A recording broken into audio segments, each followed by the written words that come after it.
I knew you. I knew you. That's right, baby. Knew you. It's all about knew you. Yeah. Knew you. Knew you. Knew you. It's all about knew you, baby. Knew you.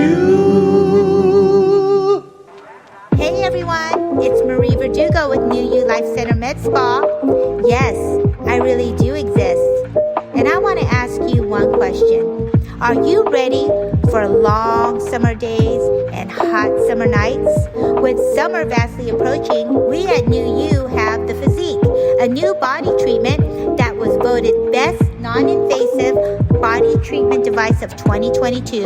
The Physique was selected for its unique and innovative sequential thermal and electrical pulse step technology, which alternates between deep heat and muscle stimulation in a single session. The Physique is a comfortable treatment, has the ability to target multiple areas at once, and we can customize treatment programs without any downtime. If you or anyone you know is looking to target those stubborn areas where exercise and diet have not been enough, come on over to New You and see what the hype is all about.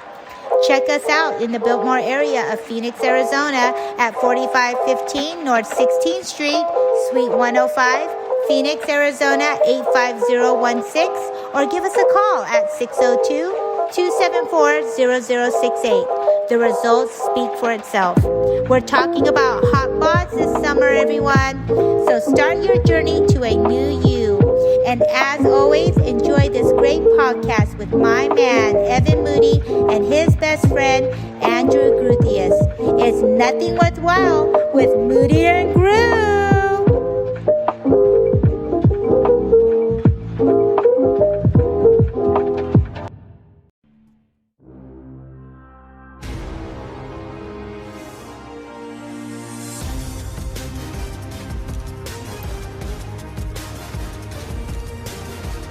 Nothing Worthwhile, the recognized symbol of excellence in crappy podcasting.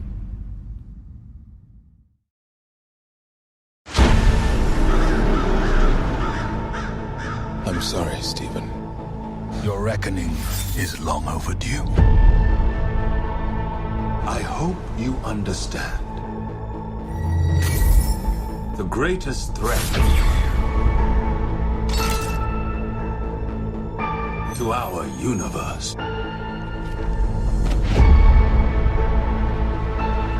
is you.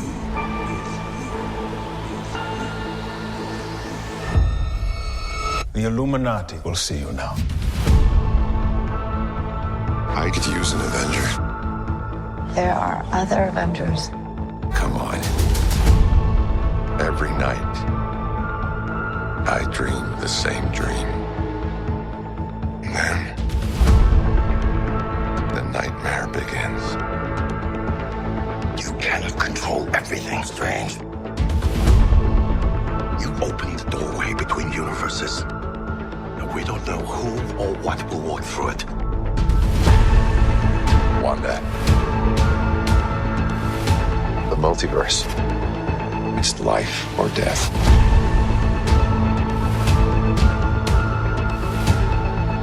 We will see what kind of Doctor Strange you are. Everything you've ever known led you to this moment.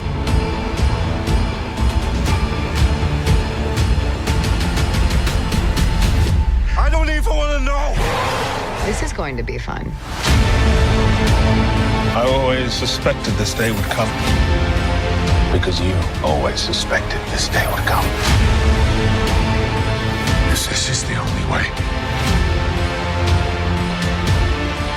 I'm ready. You break the rules. Become a hero. I do it, I become the enemy.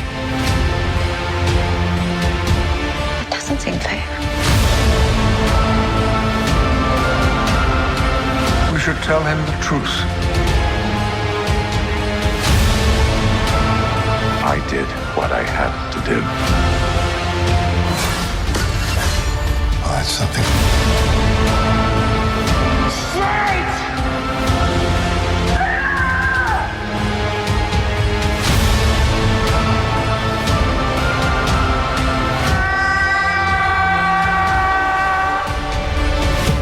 wondering what happens now.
All right, it's a Sunday morning in Arizona. A Sunday afternoon in Florida. You'll notice that the show has started off a little bit differently, but we're about to change all that because, ladies and gentlemen, may I please welcome the host and moderator for Nothing Worthwhile, the great Evan Moody. I'm all sorts of jumbled right now. We just had a delivery. We got to put this fake grass in our backyard for the dogs to pee and poop, and then like every couple of weeks, it smells so funky back there. Oh God! Despite all best efforts to clean it, so we had a young lady pick up a couple of rolls for us. I don't even know where we're at, but I do know this, Andrew. I have to be on my best behavior today. Why is that? Oh. No overt profanity. No sexist humor. No toilet humor. If memory serves, didn't we double down on that last time Monyque was here? Yeah, and she didn't talk to me. She didn't talk to me for 3 weeks. So that's not true. Well, I don't know that part of it. I don't know if we've officially announced, but Nothing Worthwhile welcomes our returning guest host, Miss Monyque Verdugo, as we were going into a new dimension of strange. Indeed. With Doctor Strange and the Multiverse of Madness. We'll discuss all things Nothing Worthwhile as we delve into another Nothing Worthwhile the week that was.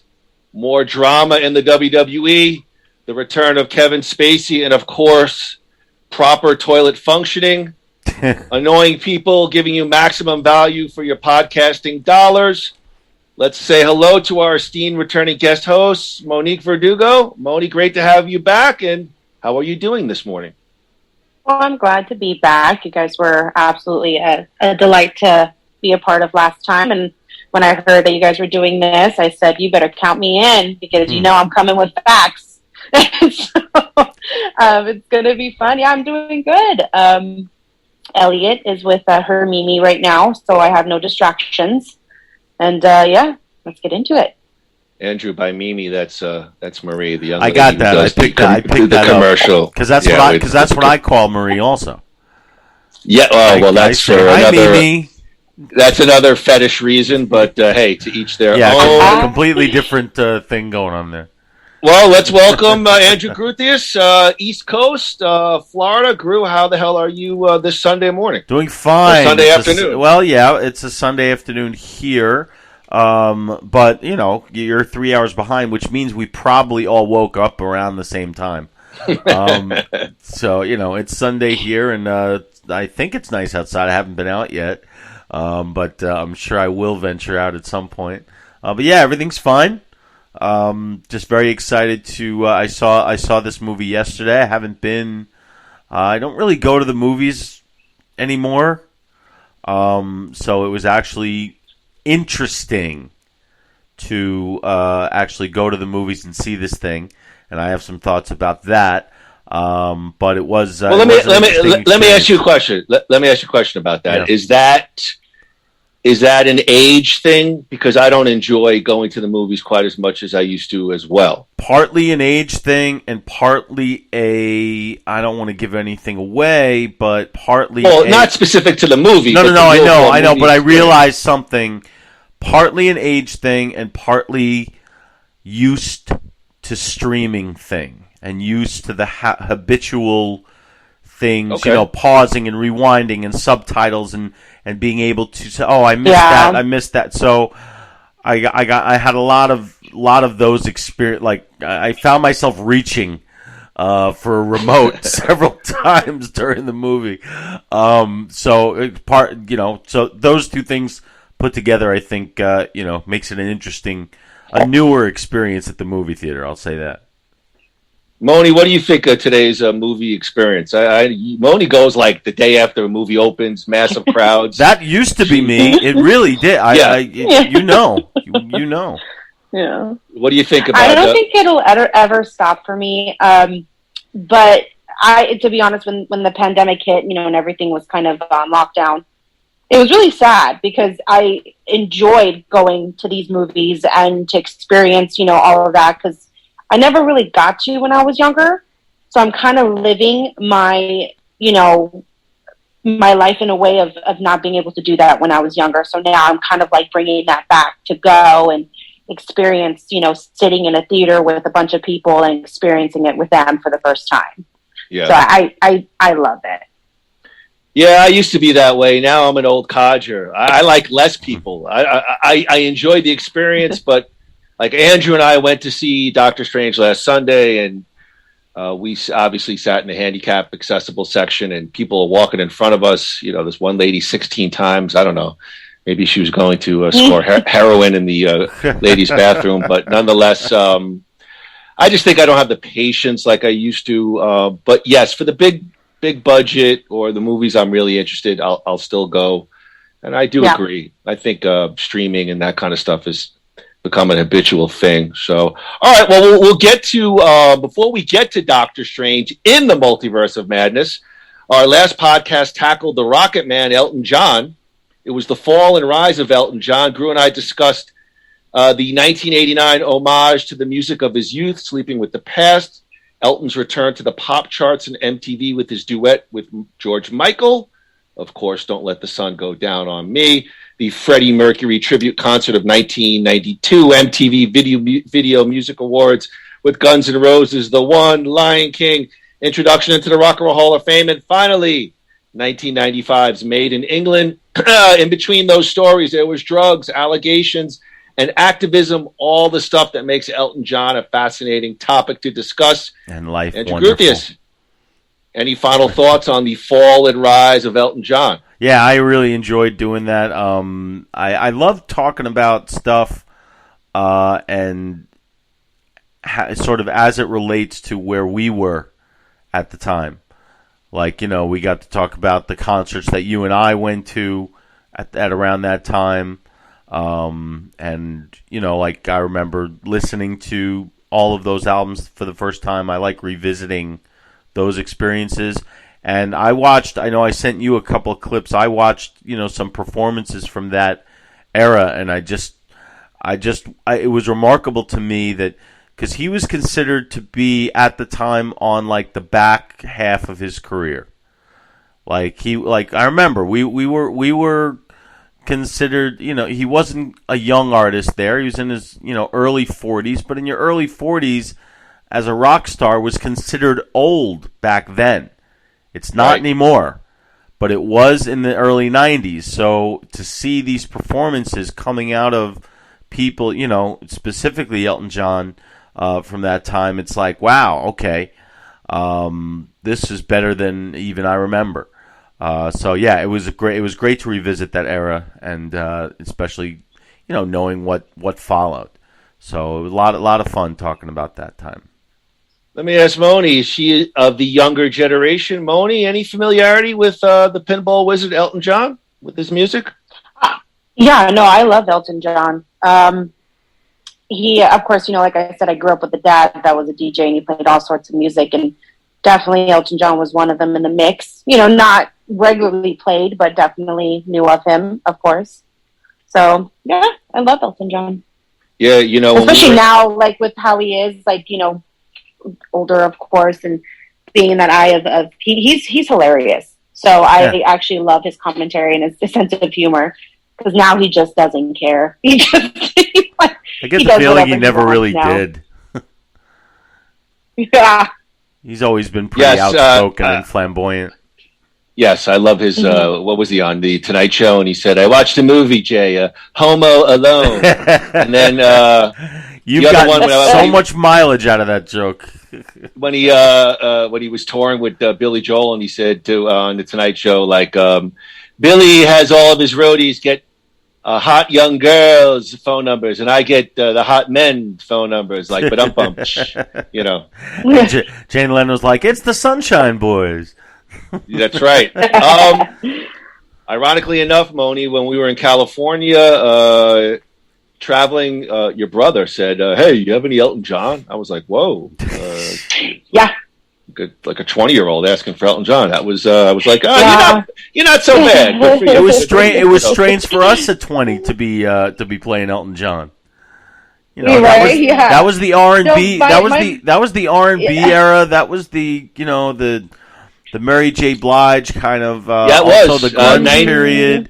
I remember the Red Hot Chili Peppers were hot at the time. So like Elton John was kind of passé. We were considered to be like sort of the revolutionaries there. Hip hop was really taking a hold around that time. So before we get to Doctor Strange, I have created a new segment. I have not announced this prior. Wanted to surprise everybody. Yes. Oh boy. It's called the MCU game. Oh, geez. And right now I'm going to play the new lead song for the MCU game. MCU, annoying Jew. MCU, annoying Jew. It's the MCU game. Thank you. I just wrote that myself. So the MCU game is brought to you by New You Life Center. Thank you, New You Life Center. All right. I got 10 trivia questions. Now, I'm really expecting Moni. She's like a hardcore MCU nerd. But Groo, we'll talk about Groo's journey into the MCU in a little bit.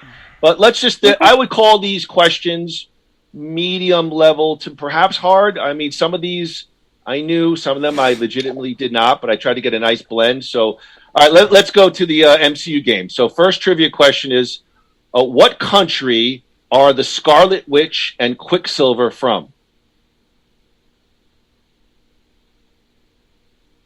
Thank you, everybody. Moni? Oh my gosh, I know this. What country is the Scarlet Witch and Quicksilver from? I'm going to say Russia. India? You're in the right vein. What was your response, Moni? Oh gosh, I could be wrong. I don't know why. Saliva? Did you say Salivia? Sokovia? What was that? Serbia? Sokovia. Serbia. Sokovia is correct. Sokovia. That is correct. They are both from the country Sokovia. They were brother and sister, correct? Quicksilver and Scarlet Witch? Correct. They're twins. Thank you. Yes, she's correcting. I have a question about Quicksilver. Go ahead. We're going to be on for 3 hours, I know. But go ahead. Yes. Is the Quicksilver in the MCU the same Quicksilver that had that small part in X-Men: Days of Future Past? No, different Quicksilver. This is the MCU one is the Fantastic Four one, right? No, Quicksilver is not part of the Fantastic Four. He was like sort of he was in a way like a mutant, like X-Men. Yeah, like a mutant. Right, but I remember he had a brief part in X-Men: Days of Future Past, then kind of disappeared. And right, but it's a different. But Moni, Didn't they bring back Quicksilver for WandaVision, and it was the X-Men version So of it Quicksilver? basically, yeah, so it was an altered universe because she actually made an altered universe within Westview.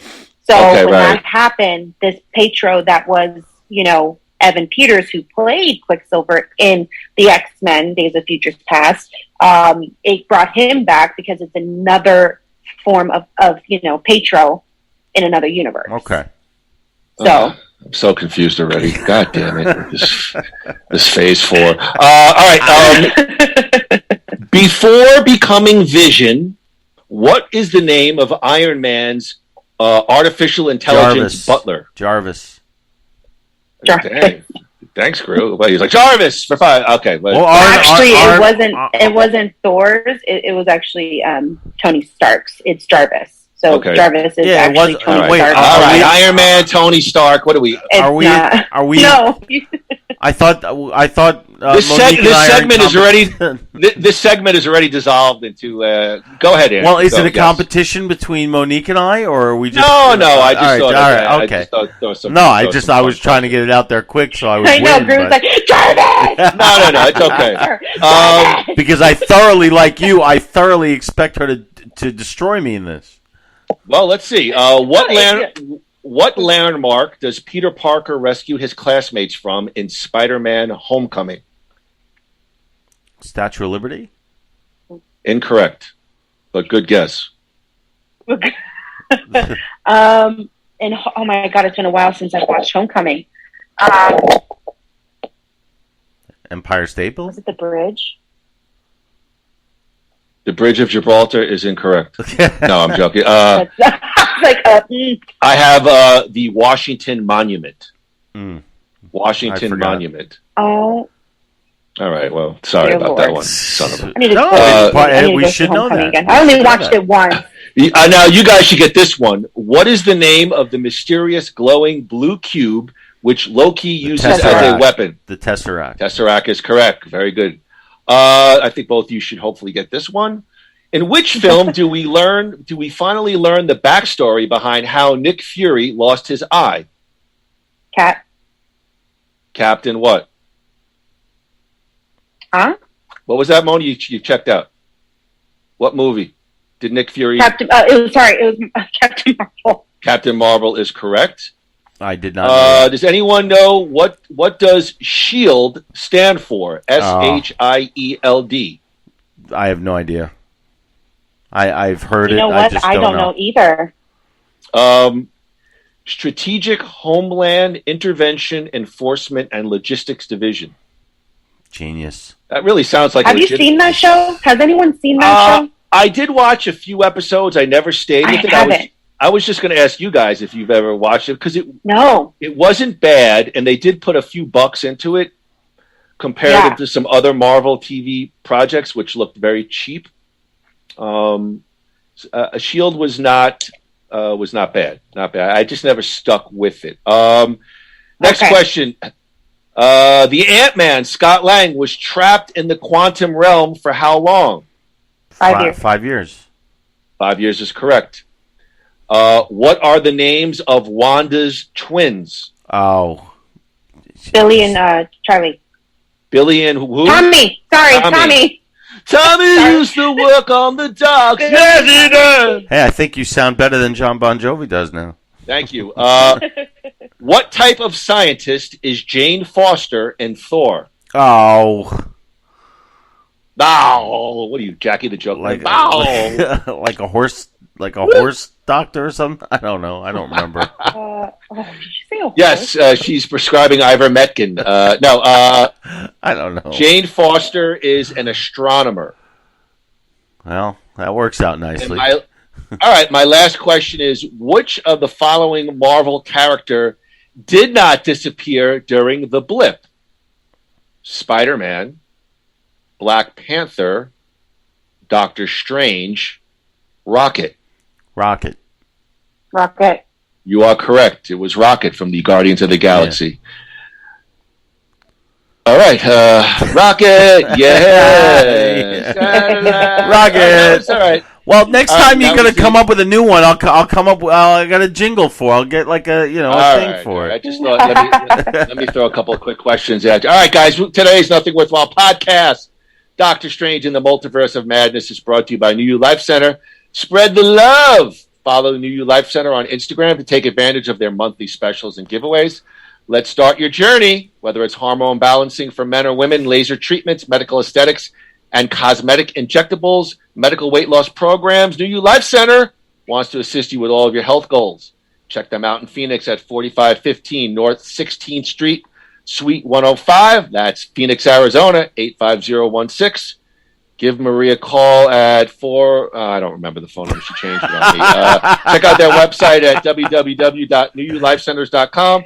Restore your youthfulness with confidence, life-changing solutions tailored to your goals. That's New You Life Center.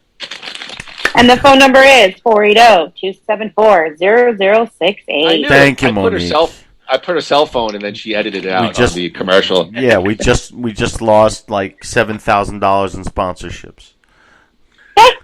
Well, before we get to Doctor Strange, let's open up with Andrew Gruthius. Andrew, I was thinking about this morning as I was walking the doggies, and literally, Groo and I did a top 10 movie podcast, and I had Iron Man not in my top 10, but I had it as a new level classic and not making the top 10. And when I announced it, Andrew scoffed at me and said, "Those aren't movies." Over the course of 2 years, Andrew has certainly softened his stance on the MCU. And I think probably about 6 months ago, admitted on one of our podcasts that he's become somewhat of a fan. Andrew, explain to us on your journey on the River of Dreams. So what's happened with you? What happened to you in the MCU?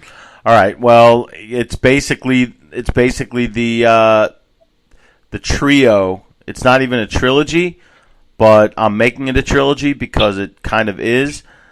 When you take Civil War into Infinity War and Endgame, as far as I'm concerned, that could be like 9 of the best hours of storytelling I've ever seen, just from beginning to end.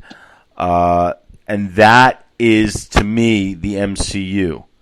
All right? Which I actually kind of discovered yesterday in seeing Doctor Strange. So I think that those 3 movies, and I think those 3 movies were like written and directed by the same people. I think the Russo brothers. I think they did those 3 movies, and they have a feel for this thing and a touch for it that nobody else seems to have. Because I'm not as into the solo ones or the TV shows. Yeah, or the TV shows really, because I have tried. And I'll save my thoughts about Doctor Strange. But it's really those 3 ensemble movies that just completely, blew me away, and I've seen them all now. Many, many times, because they've become. They are. I reverse my position. They are movies. They are cinema, and every time I know there's a debate about it, and anytime I see some movie snob do exactly what I did and say, "Oh, those aren't movies," I'm like, "No, you got to watch them. You got to see these. You got to see how they're made. You got to examine them. The levels of storytelling, the casting, the acting, everything is just incredible, incredible stuff."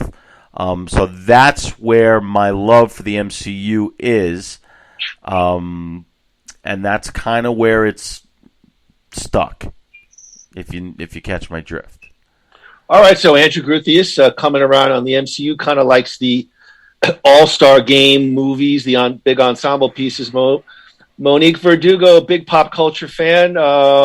What are your thoughts overall on the MCU? What's your history with the Marvel movies? Well, I started pretty early on when the MCU started. Now, of course, with Iron Man coming out in 2008, that was just a huge, door opening for what's about to happen. in this phase 1 of what's going to happen with the MCU. But of course, we got the Incredible Hulk that actually came out before Iron Man that was supposed to start everything, and which it did, because I don't know if you guys remember or if you watched it, but at the end of the Incredible Hulk, Tony Stark makes an appearance and tries to recruit the Hulk, which at the time was Edward Norton. But unfortunately, Edward Norton was recasted by Mark Ruffalo, which I thought, in my opinion, did a great job as Bruce Banner. So, of course, following after that, 2008, seeing that in the theaters was absolutely amazing because, like I said, it was the first embark of MCU. And then after that, it just kept, I felt, in my opinion, it kept getting better and better. Like I'm going to agree with Groo. Civil War, Infinity War, and Endgame were amazing storylines to continue on, and they did such a great job with connecting everything and not straying away from what was about to come, for Endgame. And I think that's why it was such a heartbreaking moment for everybody to see it, in Endgame, and know that we had 10 years of films coming to this point, and they were all so great, all great storylines, but definitely those 3 were great. In my opinion, when it comes down to, if you want to do like, top 3, movies, of course, mine has to be Iron Man. Iron Man was definitely my favorite because it was the first I saw in, theaters, to kind of introduce it. And then Thor was my favorite, and then Guardians of the Galaxy. So when Guardians of the Galaxy came out, I literally was so freaking excited because the cast was so great. James Gunn just absolutely blew it out of the water with, introducing these people, this group, kind of like another form of the Avengers, but in space, galaxy and everything. It was incredible. So those are definitely my top 3 that I could rewatch over and over again. Yeah. I just like Dave Bautista with his shirt off. As a I'm sorry. Love it. Is this mic on? I like. Listen, the MCU. Obviously, I was a fairly big comic book reader in my youth. Was excited for all superhero movies. I take them for what they're worth. Big budget popcorn movies. Some are better than others. I think for me, the MCU, and I'm sure there were others prior. But the way that they've sort of created this shared universe and interweaving plots and storylines, and they talk about this a little bit with Doctor Strange, it's just pretty incredible. At the time with Phase 1, it was such a unique sort of notion, and now you have a lot of movie franchises trying to have these shared universes. Some have done it better than others. But I've enjoyed the MCU movies as well. When we talked about Doctor Strange, the first movie came out in 2016. Co-writer Robert Cargill stated in April of 2016 that Marvel Studios had some initial ideas for a sequel. The director Scott Derrickson highlighted too much of the weird stuff associated with the comic book character Doctor Strange to feature an origin story, but told him, let's hold on to that for future films. Derrickson expressed that he had plans for the sequel, expressing his love for the character and the visual possibilities that come with it. Derrickson said the first film, Doctor Strange, was the tip of the iceberg. They had signed Benedict Cumberbatch for one more Doctor Strange film. He explained that he'd been kept in the loop on how the Avenger films were using Doctor Strange due to his close relationship. Groo mentioned the Russo brothers, the director of Avengers Infinity War and Avengers Endgame. And Marvel Studio President Kevin Feige. Thank you. I think you got that right. I'm not 100% sure. Right. Derrickson was reported to be returning for the sequel, but he had to begin work after fulfilling his commitments to the television series Lock and Key. I've never heard of that show. That was a smart career move. Such a great show. Have you heard of Lock and Key? I don't even know that television show. I've watched Lock and Key. It's amazing. What is it? Really good. What's the tone of that television? I'm just curious. A guy with Doctor Strange is doing Lock and Key. It's kind of like a psychological thriller. Oh, okay. On the edge of your seat. Kind of mystery. Kind of like what's the questions of what's going on, why. So it's really good. That's like The Real Housewives of Beverly Hills, which I watch. It's what I say every morning when I wake up. Yeah. By December of 2018, Derrickson had finalized a deal to direct the sequel, with Cumberbatch, Benedict Wong, and Rachel McAdams reprising their respective roles as Doctor Strange, Wong, and Christine Palmer. Kevin Feige and Scott Derrickson officially announced the sequel at San Diego Comic-Con in July of 2019, revealing the title to be Doctor Strange and the Multiverse of Madness, and confirming a release date of May 7th, 2021. I don't know, Groo, Monyque, any of you guys? I've never been. Any of you gone to Comic-Con? Is that a fun experience for pop culture geeks? What's that all about? If you're, of course, like I said, I followed it from the beginning. And is that your WrestleMania of pop culture? Correct. It's WrestleCon. It's the same thing. Yeah. Okay. Yeah, so, you get to meet, get to see a lot of the cosplay, which is awesome. These people go all out for Comic-Con. It's not just, for, Marvel. There are other, it's DC too. It's a little bit of anime, a little bit of all of that. So you get to see these people dress up as incredible characters from these, shows and movies that are, impacted and also coming out. It's a lot of fun. And you meet some great people there too. Basically, what Star Trek conventions have become, right? Okay, in a way. Hey, Groo, at the Comic-Con, can you buy an RK Bro shirt? If not, then I'm not going. Okay. Let's see here.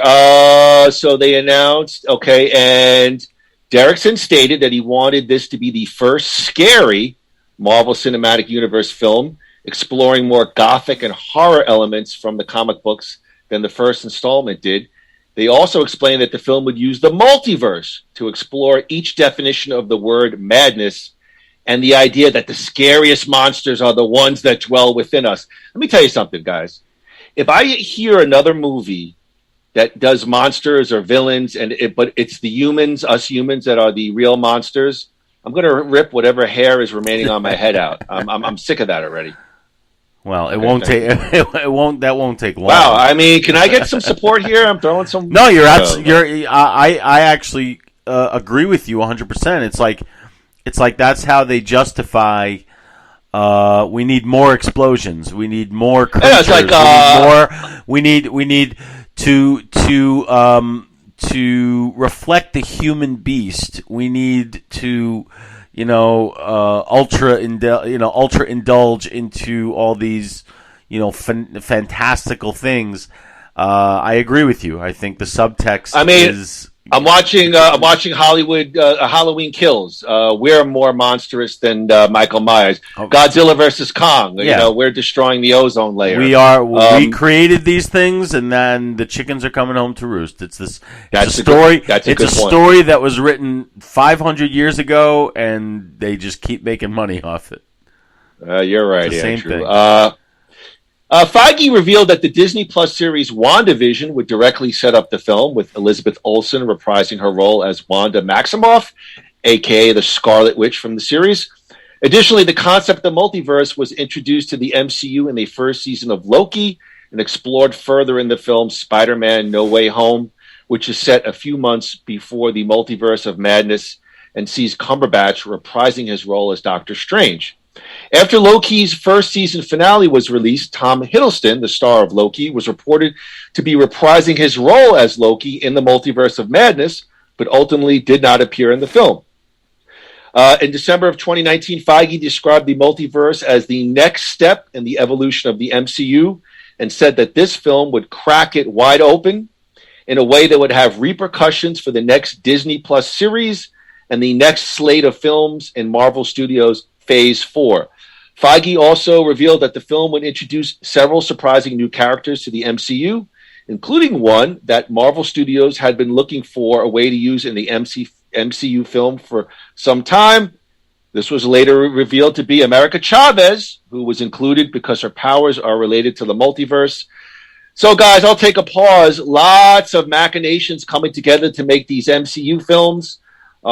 There's actors, but perhaps even more important is the writing that intersects all these films. I mean, I'm just amazed that they're able to keep all these films interrelated in sort of one shared universe. And I'm assuming Phase 4 or whatever other phases is going to have an end game at some point.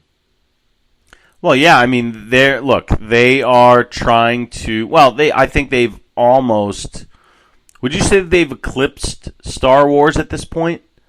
I mean, yeah. In terms of like a shared universe kind of deal. Well, Star Wars branched out from this first movie in 1977 and became this, phenomenon of movies, TV shows, toys, everything.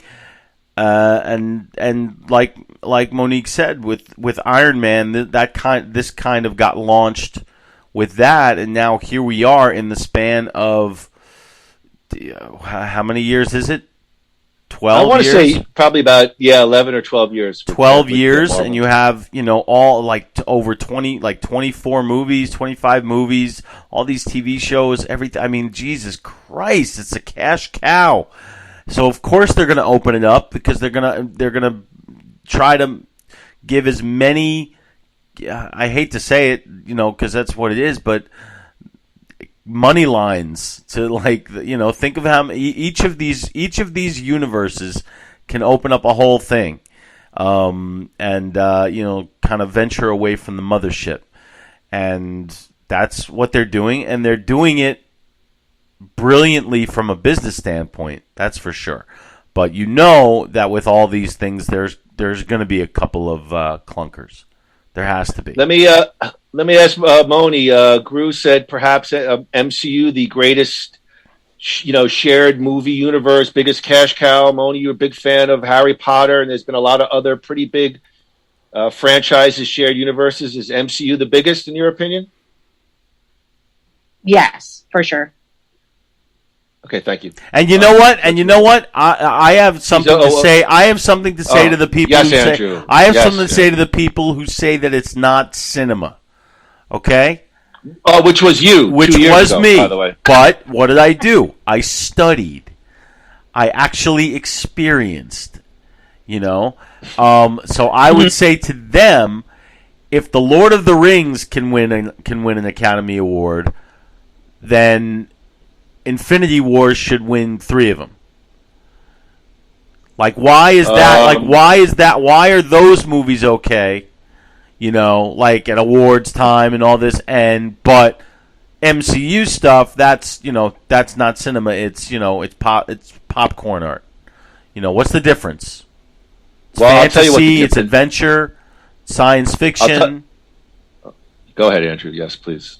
I'll tell you what it really is. What is it? Uh-oh. They knew what they were getting themselves into, and they deserved to die.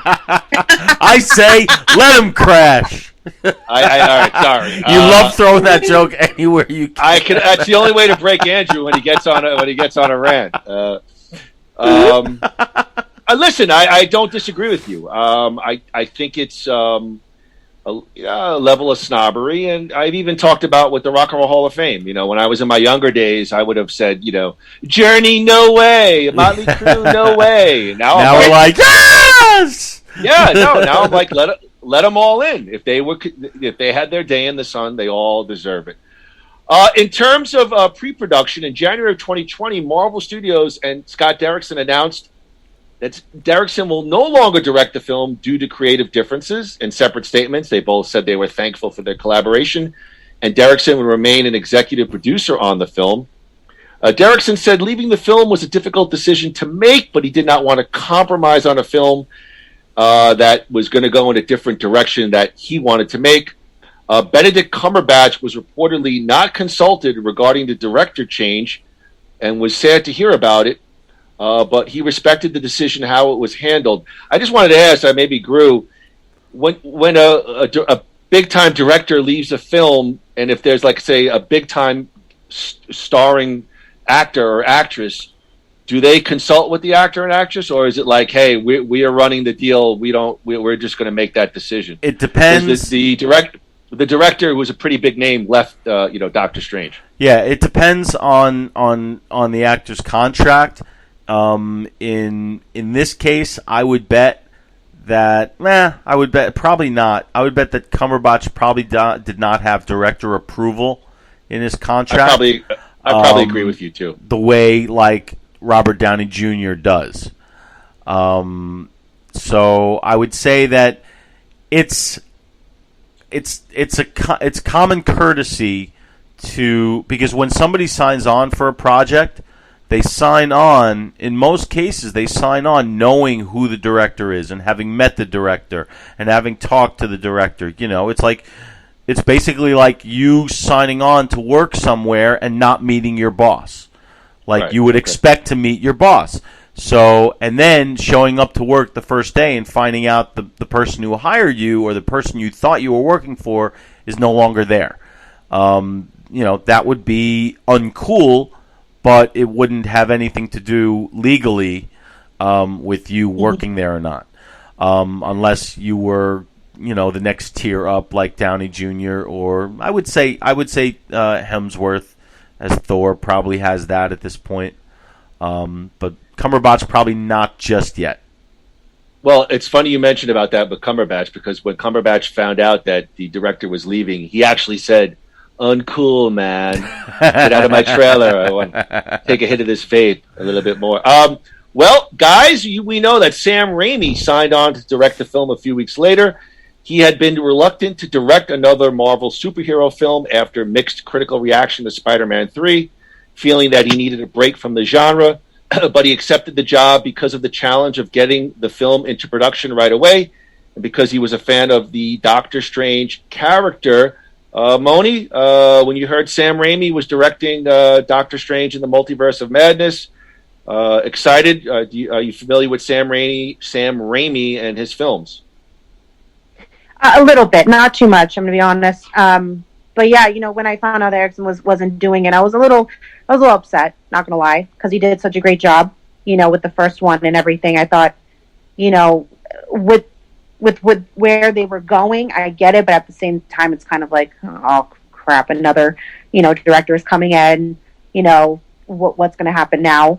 I was actually going to add on, if it's okay, from what kind of another example, kind of stemming away from the MCU, because you would find it surprising of how many directors do not finish what they started.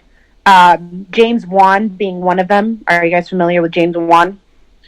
James Wan, did he do like some of the Fast and the Furious movies, I believe?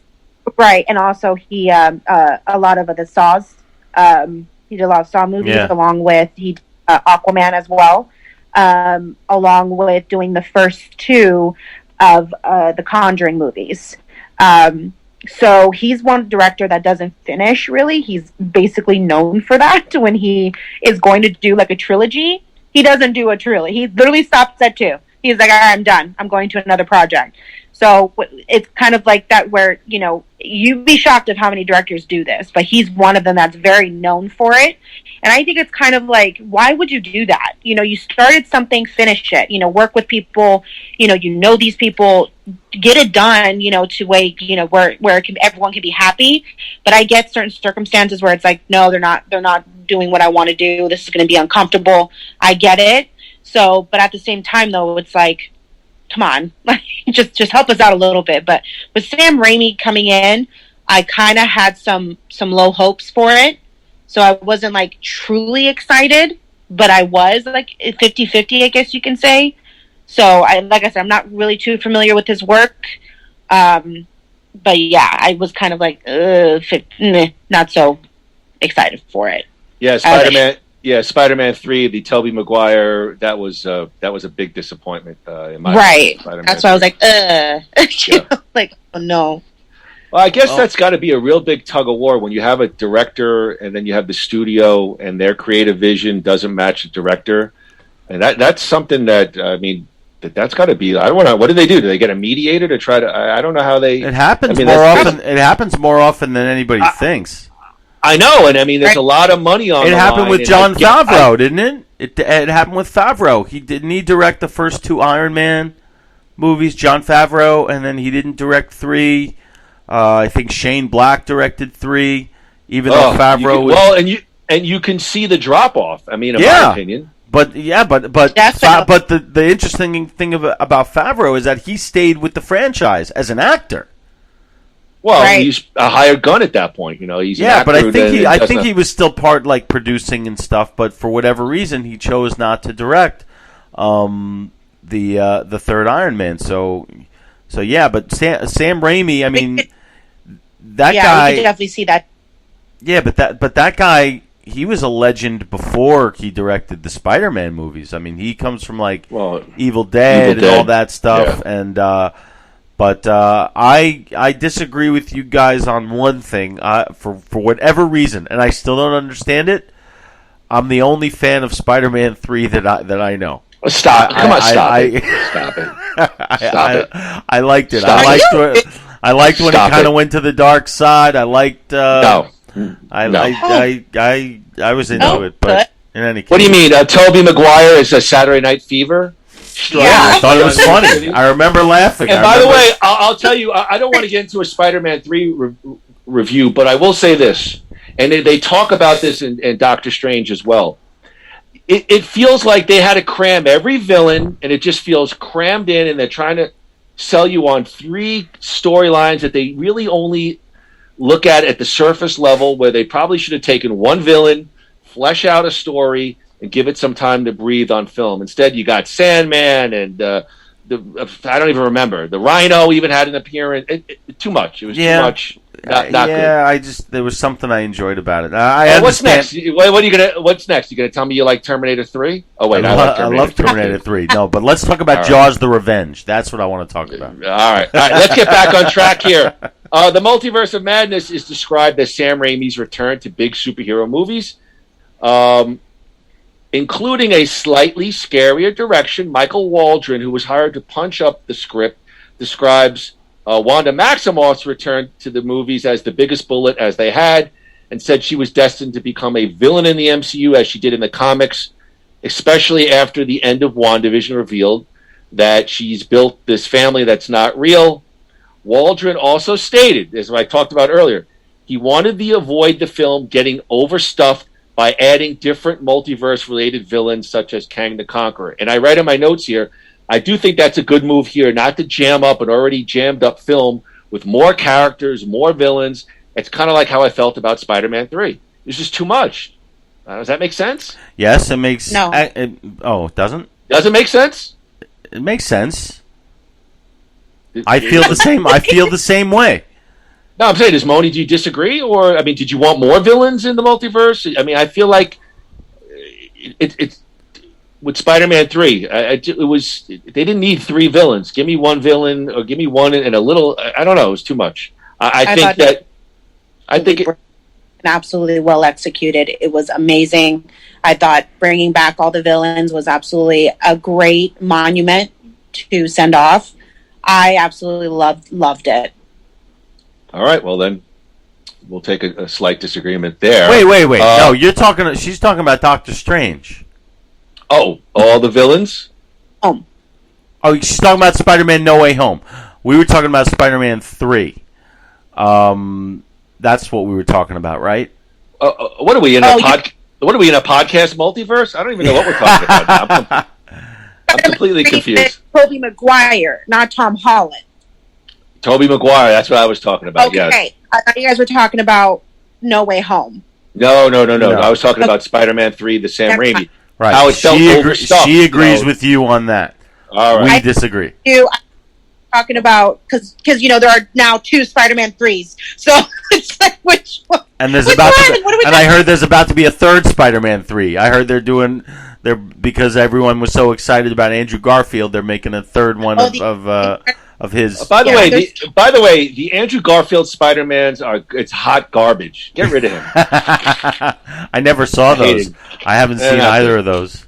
Not good. I like Toby and I like the new guy here. Guys, there was also the introduction of the Illuminati, a secret society from the comics. Waldron had been watching the film Aliens in 1986, and that was an inspiration for the whole Illuminati thing. Enjoyed how these superior badass space marines just got slaughtered by the aliens to set up the latter as scarier villains for the rest of the film. He wanted to do something similar here with Maximoff by introducing the Illuminati as a group of characters that fans would be excited to see, and then have Maximoff kill them off. Yeah, I'm gonna take a big disagreement on this one with the Illuminati. Me too. That will sort of get to some of my feelings of the film, but it's here. We can discuss it. Let's go to Moni first. Moni, what do you think about the introduction of the Illuminati into Doctor Strange? Well, I was excited for it to be introduced to the Illuminati. Not gonna lie, the Illuminati is in present, comics and stuff, and but it was just the way that they did it. It really upset me because you have to understand, use a different, different form of each, superhero in a different universe. The Illuminati, great group of people, very strong group of people. They don't just pick randomly. And just for them to get destroyed within 3 to 5 minutes of them being in the film, I thought, oh, come on. Like, give them more, it was kind of disappointing, that whole thing of it was disappointing. I just was really upset with how they just kind of booted them off really quickly. Now, I love the fighting sequence, but I wish it was a little longer time, if that makes sense, like with them, and then, but I was a little bit disappointed about it. Let me go over the Illuminati, then I'll ask Andrew his opinion, his thoughts on the Illuminati and Doctor Strange. There was Charles Xavier, Professor X. There was, let's see here, a new version of Carl Modo from the original Doctor Strange. There was Haley Atwell portraying Captain Carter, a version of Captain America from an alternate universe. There was Lashana Lynch playing a different version of Maria Rambeau, Captain Marvel. There was Anson Mount, who played Blackagar Boltagon, Black Bolt, a different version of Marvel's ABC television series, The Inhumans, which I actually watched. And of course, John Krasinski as Fantastic Four member Reed Richard, Mr. Fantastic. That was, of course, a long-standing rumor that the Fantastic Four was going to be included somewhere in the MCU. Let's throw it to Andrew Gruthius. Groo, what do you think of the Illuminati's inclusion into Doctor Strange? I didn't like it at all. In fact, that's where the movie hit a wall to me, because it just made a mess even messier. And number one, my favorite of all those is Xavier. I'm a huge X-Men fan, and to me, it just kind of crapped all over that character, because to me, that's like, I don't know, he would be like the Godfather. And right. And all of a sudden he's sort of turned into nothing. And then you got, look, I'm not well versed in the comic book thing, and I've only watched a select handful of the TV shows. So talk about the movies. What do you think? That's what I'm saying. All of this stuff, to me, it just served to confuse me.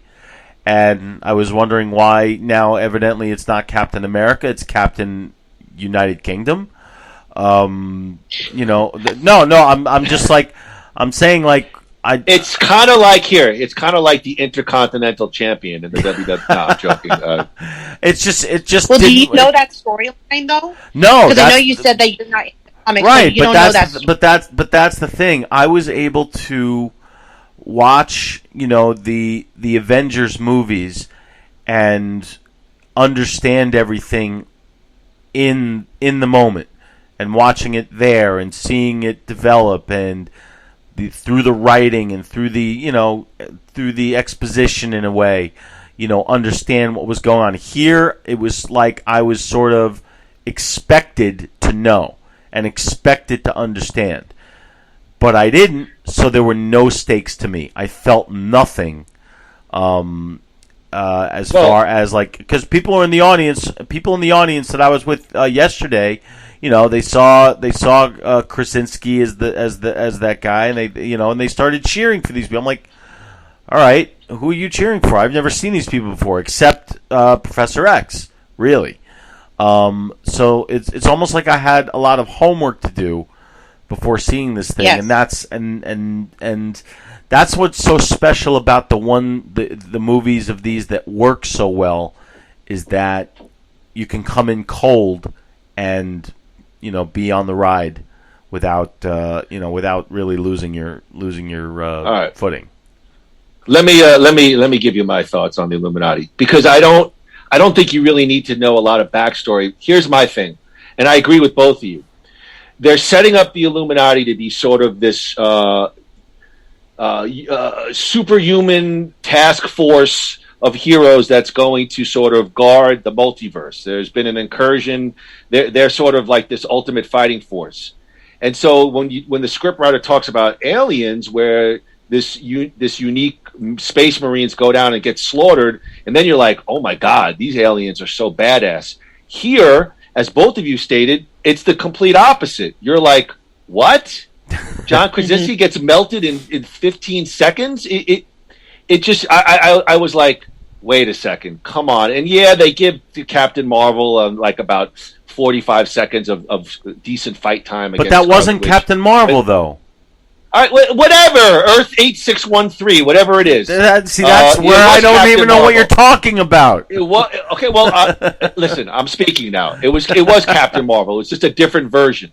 Okay, it had instead. He's going to for. You want to be like, oh my God, Scarlet Witch is just absolute badass. And to me, I was like, what? That's it? The Illuminati just got wiped out in 2 minutes? So to me, it didn't work. It had a complete opposite effect. There, I said it. Agreed. Just off of that scene was set up to give the Scarlet Witch that, like, oh shit, that she's badass. You know what I mean? I understand. But it kind of went to, what the hell? Exactly.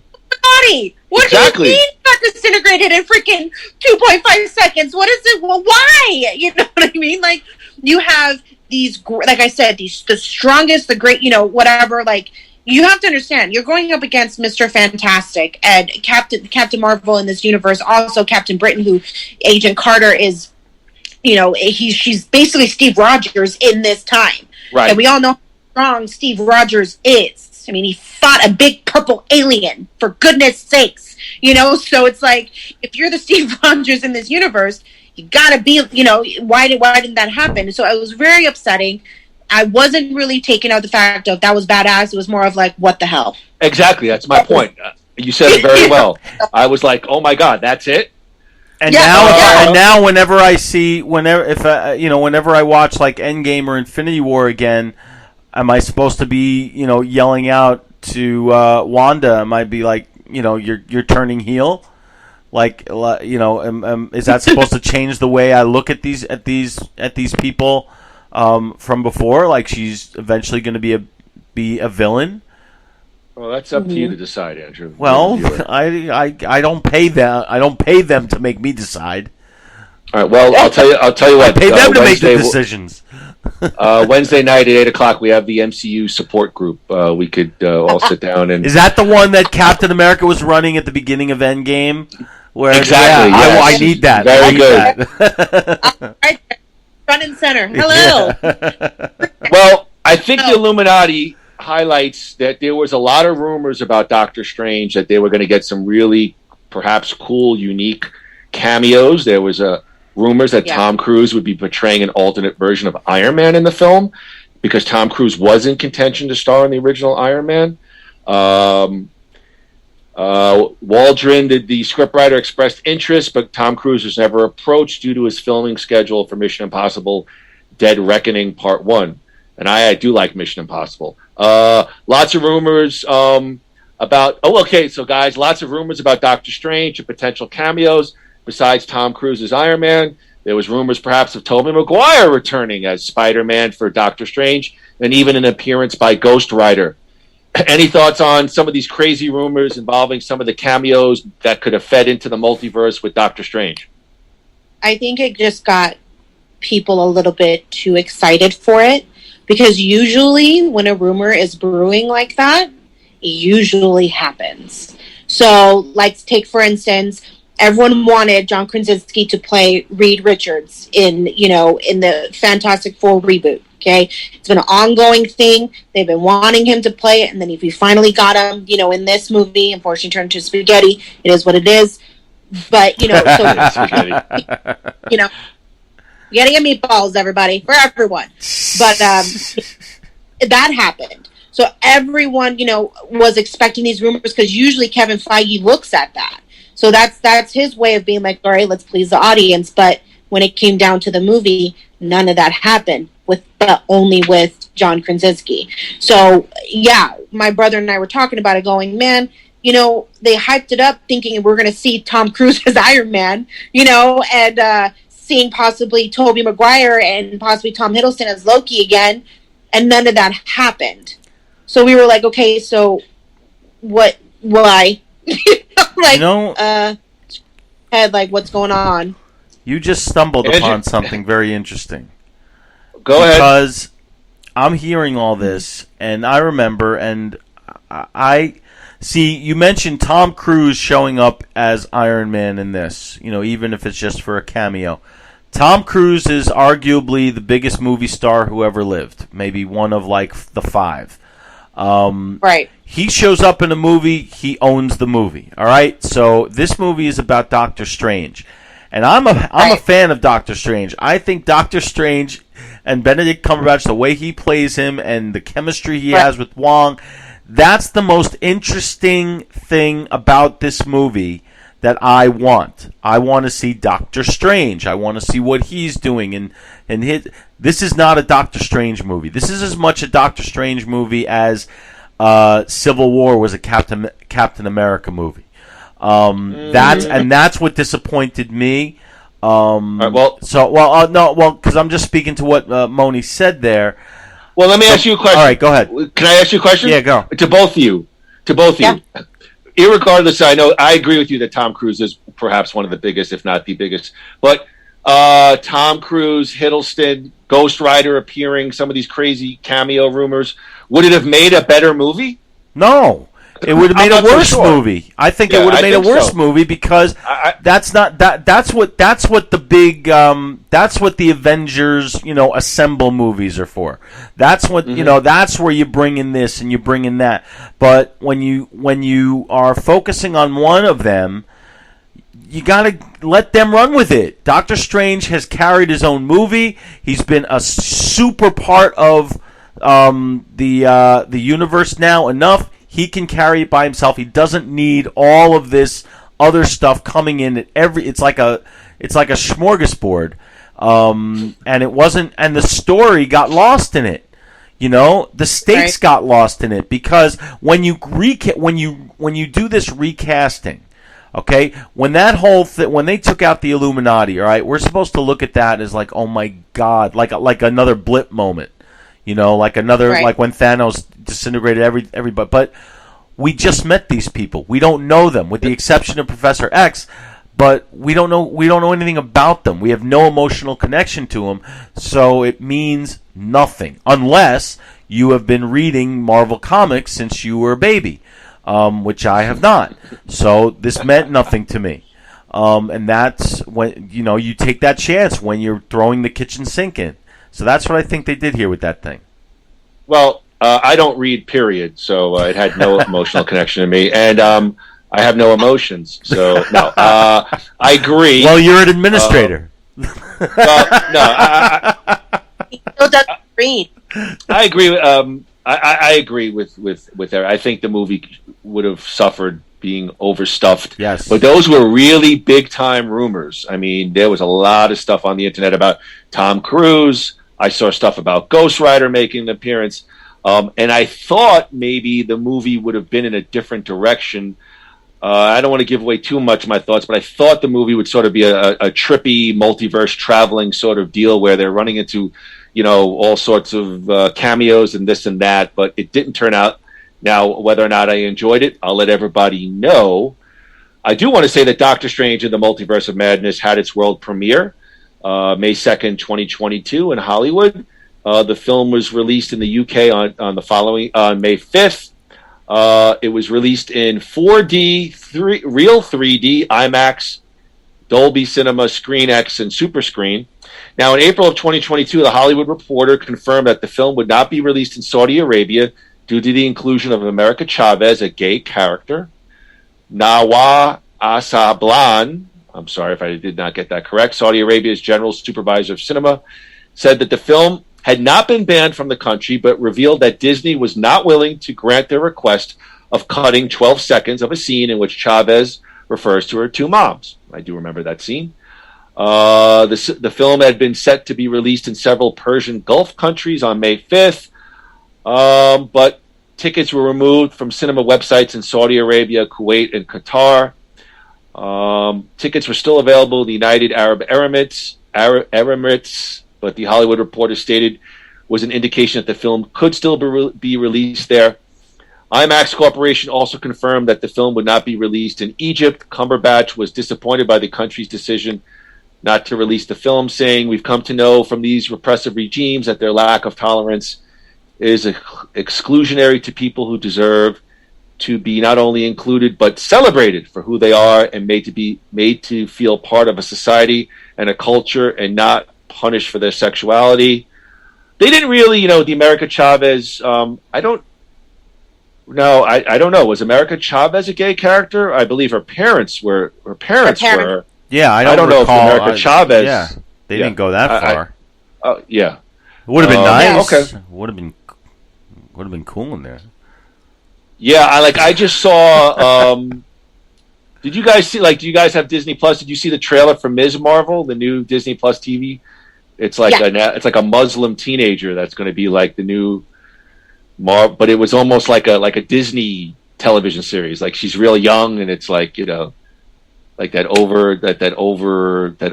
Disney overselling acting. Lilo and Stitch are joining the Avengers. I don't know. I don't know. I don't know how I feel about it, but we'll see when it comes out. All right, enough of me talking. Let's go to the cast. Benedict Cumberbatch, as everyone knows, is returning as Dr. Stephen Strange, a neurosurgeon who became a master of the mystic arts following a career-ending car accident. Elizabeth Olsen as Wanda Maximoff, the Scarlet Witch, a former Avenger gone rogue who can harness chaos magic, engage in telepathy and telekinesis, and alter reality. This, of course, continues the storyline from WandaVision. Chiwetel Ejiofor as Carl Modo. He's the Sorcerer Supreme of Earth 838 and a member of an Illuminati. He is an alternate version of the Carl Modo seen in the first Doctor Strange film. Benedict Wong returns as Wong, the Sorcerer Supreme of Earth 616 and Doctor Strange's mentor and friend. Xochitl Gomez is America Chavez, a teenager who has the ability to travel between dimensions by punching open doorways. Michael Stuhlbarg as Nicodemus West, a surgeon and former colleague of Doctor Strange. And, of course, Rachel McAdams as Christine Palmer. She is an emergency surgeon who is a colleague and a former lover of Doctor Strange. Hey, now. The film explores Doctor Strange's decision at the end of Doctor Strange 2016 to protect his New York sanctum and to not be with Christine Palmer, despite having feelings for her and possibly regretting the decision. Of course, we know that Christine Palmer gets married to someone else in the new film. Like most Marvel films, guys, a fairly expansive cast with some big names. Anyone have any thoughts on the casting of Doctor Strange in the Multiverse of Madness? Well, Benedict Cumberbatch owns that part. I agree. He's fantastic. So it's just a coincidence that his partner, his first name is also Benedict, and that his last name in real life is Wong, the character he plays. Yes. That's just a complete a double coincidence there. Well, that guy is excellent as well. He owns that role. Elizabeth Olsen is Wanda. She's great. The others were kind of like taken out for a test run in a way, and I don't know. It's like I compare it to how they did it in Civil War when they introduced the new Spider-Man. I don't know what they did right in that movie, but they instantly made us fall in love with this new Spider-Man, even though he was hardly in it. And then, because then by the time we see him again, we're 100% in on who this kid is. For some reason, they didn't quite hit that out of the park in this one the way they did with that. Like I didn't walk away with looking forward to seeing what's next for this person, what's next for that person. They didn't really. I don't know. They just didn't. Something didn't click. Let me toss it to Moni. What'd you think of the inclusion, like America Chavez, right off the bat? She's in the first scene, sort of no introduction. Like, what did you think of that whole America Chavez, how they brought her into the fold? I like how, one, I'm going to agree with Groo in the fact of bringing, how they brought in Peter Parker, Tom Holland's Peter Parker into Civil War. It wasn't too quick, but, it was needed for that storyline, of course, in Civil War, so I definitely agree with Groo on that. With the way that this movie started off, not gonna lie, I was like, what is going on? Who is that? Like, what's happening? But then it clicked, and because I am a comic reader, so I was like, oh my god, is this America? Shut up. So then when, of course, it was introduced, I was like, hell yeah, this is America Chavez. I liked how they just shoved it in our face real quick. But I, in my opinion, though, kind of like I was 70% like okay with it, but the 30% was like maybe there should have been like a little bit of like a wait. Exposition, a little bit more explaining who perhaps she is. Right. Maybe these things need to start. Maybe these things needs to start with like a last week on Dallas kind of thing. Maybe it's time to do that. Maybe like a scroll, like Star Wars, like something. In the beginning, like read fast, like here. Yeah. But like I said, I was 70% okay, 30%. I was like, wait, maybe they should have like gave us a little bit of a leeway. But obviously I knew who she was, by just like kind of, I saw the back of her jacket and I was like, oh my god, this is America Chavez. This is cool. But like what Groo is not a comic reader. So going from his point of view of who the hell is this girl? Like give me more of a leeway into it. I wish they kind of would have done that. But other than that, I thought it was okay. And the movie's also called Doctor Strange, not America. All right. Well, Doctor Strange was in the opening scene, though. Yeah, he was in the opening scene. But I mean, but was it his story really? That's kind of what the movie was. It really his story? I mean, the most interesting thing to me, the most interesting thing to me was him and Palmer. Was all that stuff. Wait a second. You said that the most interesting thing was him and Wong. That was the biggest. Their chemistry. Well, yeah, I mean, as far as what worked, okay, I'm talking about like the story part of it. Okay, the story part of it. You know what I mean? Here's what I say. Because these MCU, the stories are so perhaps even confusing. I'm proposing a new idea. Just like when you go to like theater, what if they hand you like a Marvel playbill, like a little pamphlet and I could put like my glasses on the bridge of my nose, like like an old person, and just be like, oh, in this one we have America Chavez. Who is she? I think that's a great idea. Yeah.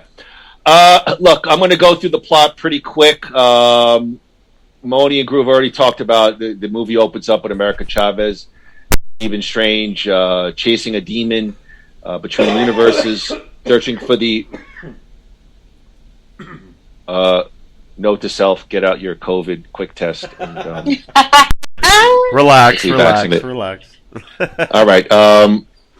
Dr. Strange is killed, and Chavez accidentally creates a portal that transports herself and Dr. Strange's corpse to Earth 616, where that universe's Dr. Strange rescues Chavez from another demon with the help of Sorcerer Supreme Wong. Chavez explains that the beings are hunting her because she has the power to travel through the multiverse.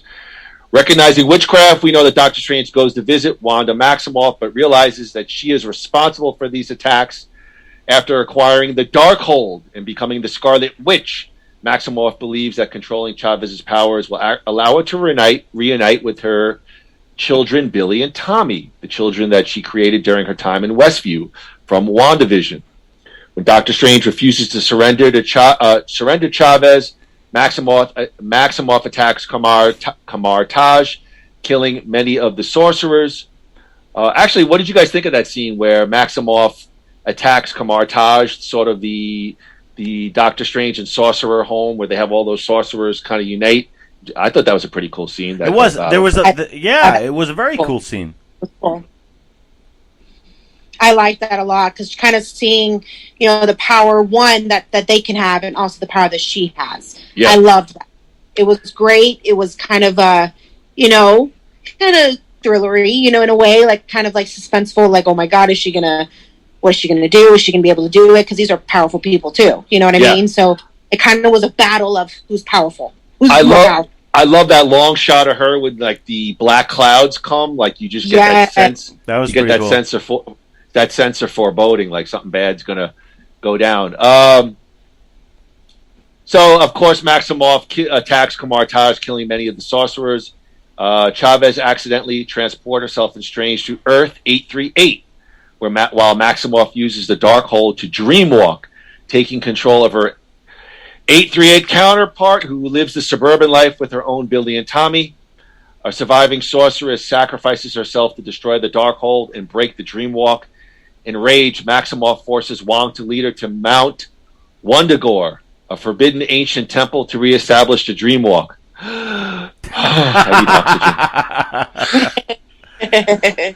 Oh my God. While searching for help, Strange and Chavez are apprehended by Earth 838 Sorcerer Supreme Karamoto. He brings them before the Illuminati, who we've already discussed, all the members of the Illuminati. And they explain through reckless use of the universe's Darkhold in an attempt to defeat Thanos. Earth 838 Strange triggered a universe-destroying incursion. And after defeating Thanos, the Illuminati executed their version of Doctor Strange to prevent him from causing more harm. Of course, Maximoff reestablishes her dream walk at Mount Wundagore and arrives at Earth 838's counterpart's body. Woo! Before they can pass judgment. She kills all of the Illuminati except Mordo, who Strange subdues before fleeing. Of course, they escape with the help of 838 counterpart Christine Palmer, the scientist working with the Illuminati. Woo! Strange, Chavez, and Palmer enter the space between the universes to find the Book of Vishanti, which is the antithesis, guys, to the Darkhold. The Maximoff appears and destroys it. She then takes over Chavez's mind, using her powers to send the others to an incursion-destroyed universe. Strange defeats the destroyed universe's Strange, who has been corrupted by his universe's Darkhold, and uses it to dreamwalk in the corpse. See, I thought that was like the most real Sam Raimi scene, where they have the dead Doctor Strange who gets dreamwalked with all the demons. That was back to that was real Sam Raimi stuff. And we had Bruce Campbell there to boot. Yes, that's what I. Okay. The pizza popper. I forgot about that. Yes. A little bit in my seat. I'm not gonna lie. My brother had no idea why I was freaking out. I'm like, do you have any idea what this guy is? Yeah, he's definitely been in some big time movies. With Wong's help, Strange saves Chavez from Maximoff as she tries to take Chavez's powers and encourages Chavez to use her abilities.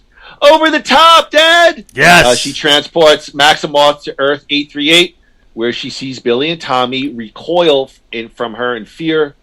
Wanda finally comes to her senses and uses her powers to bring down Mount Wundagore, simultaneously destroying all copies of the Darkhold throughout the multiverse and apparently sacrificing herself in the process.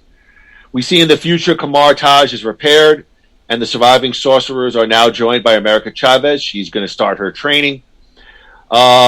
Strange develops a third eye as a result of using the Darkhold and dreamwalking into a corpse.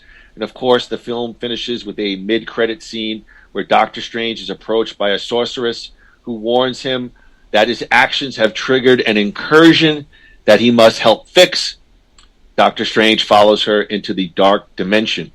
We'll get everybody's thoughts on the film in a little bit, but let me just go to box office real quick. That was Charlize Theron, correct? That was Charlize Theron. I'll talk about that as well. Groo, I don't have up-to-date numbers, but do you want to guess as of May 18th how much Doctor Strange? Well, we could throw it to both, but Groo's been pretty good with this. Groo, as of May 18th, you want to guess what the Multiverse of Madness, had grossed between the U.S. and Canada? What's it been out for 2 weeks at this point? Yeah, let's say 2.5. All right, I'm guessing that they're probably close to about 600 to 700 million North American at this point. Okay, Moni, you want to give a guess? Let's go U.S. and Canada as of May 18th. I'm going to do like 500 million. Okay. So what I had as of May 18th, Doctor Strange and the Multiverse of Madness had grossed $306.6 million in the U.S. and Canada, and $413 million in other territories for a worldwide total of $719.6 million, which I think for this post-pandemic era is pretty staggering numbers, wouldn't you say? Yeah, I mean, absolutely. Well, No Way Home busted that out of the water. That was huge, wasn't it? Huge. Do we know? Because I haven't looked it up or anything. But Moody, do you know if No Way Home surpassed Avatar? That I don't know, but I have this. In the U.S. and Canada, the film earned $90 million on its opening day, which included $36 million from an early Thursday preview. The preview was the second preview during the pandemic behind Spider-Man No Way Home. I feel like Spider-Man No Way Home made a shit ton of movie, but I don't know in terms of Avatar. It's the overall 8th largest preview performance ever behind that of Avengers Infinity War. So now they're even getting into preview weekends or preview days. It's incredible, but it's in competition. Let me give you guys a critical response. Sounds like everybody's had some sort of mixed sort of feedback so far on Doctor Strange, but let me go over what I have, some critical reviews, and then we'll ask everybody what they thought of the movie. The review aggregator website Rotten Tomatoes reported an approval rating of 74% with an average score of 6.5 out of 10 based on 393 reviews. The website's critical consensus reads, Doctor Strange and the Multiverse of Madness labors under the weight of the sprawling MCU, but Sam Raimi's distinctive direction casts an entertaining spell. On Metacritic, the film had a weighted average of 60 out of 100, based on 65 critics, indicating mixed or average reviews. Audience polled by CinemaScore gave the film an average grade of B+ on an A+ to F scale. Don Kay of Den of Geek gave the film 4 out of 5 stars, feeling that it would please the legions of established fans by embracing the comic book weirdness of it all with vigor and abandon. And Sam Raimi creates possibly the MCU's most off-the-wall entry yet. Owen Gleiberman of Variety felt that the film was a ride, a head trip, a CGI horror jam, a what-is-reality Marvel brain teaser, and at moments a bit of an ordeal. It's somewhat of an engaging mess, but a mess all the same. Leah Greenblatt from Entertainment Weekly praised Sam Raimi's take on Doctor Strange and direction, saying the film felt like many disparate and often deeply confusing things: comedy, camp, horror, maternal drama, sustained fireball, but different from previous MCU films. Greenblatt called the experience wildly refreshing. Deadline Hollywood, Pete Hammond praised Raimi's direction and storytelling, which he thought was successfully entertaining mix of kind of dark, terrifying storytelling with established MCU characters, and felt it was similar to his previous horror films such as The Evil Dead. I don't know about that. Let me give you 2 more. Justin Chang of the LA Times gave the film a positive review and also praised the film for Raimi's direction. He called the film an alternatively goofy and grisly story that pauses every so often to unleash a tidal wave of grief. I don't know about that either.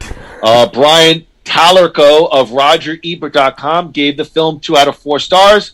Gave it a negative review, feeling the film was sewn together from pieces of other films, comic books, and TV shows, and given life with the electricity of a Marvel budget, and labeled it a Frankenstein movie. Andrew Gruthius, Monique Verdugo, on a scale of 0 to 5 Illuminatis, how many Illuminatis do you give Doctor Strange in the Multiverse of Madness? Let's go to Andrew Gruthius first. Andrew, please give us your overall review, Doctor Strange and the Multiverse of Madness. Okay, so before I went to see Doctor Strange and the Multiverse of Madness, I was asking my my own Illuminati of MCU fans to tell me what they thought of it, and they all seemed to say the same thing. They said it was very good. All right, now for an MCU fanatic to say an MCU movie is very good, not, oh my God, it's the most incredible thing I've ever seen, that's a little bit telling. So I agree. I forget which one of it was, but maybe the Ebert guy had basically where I am.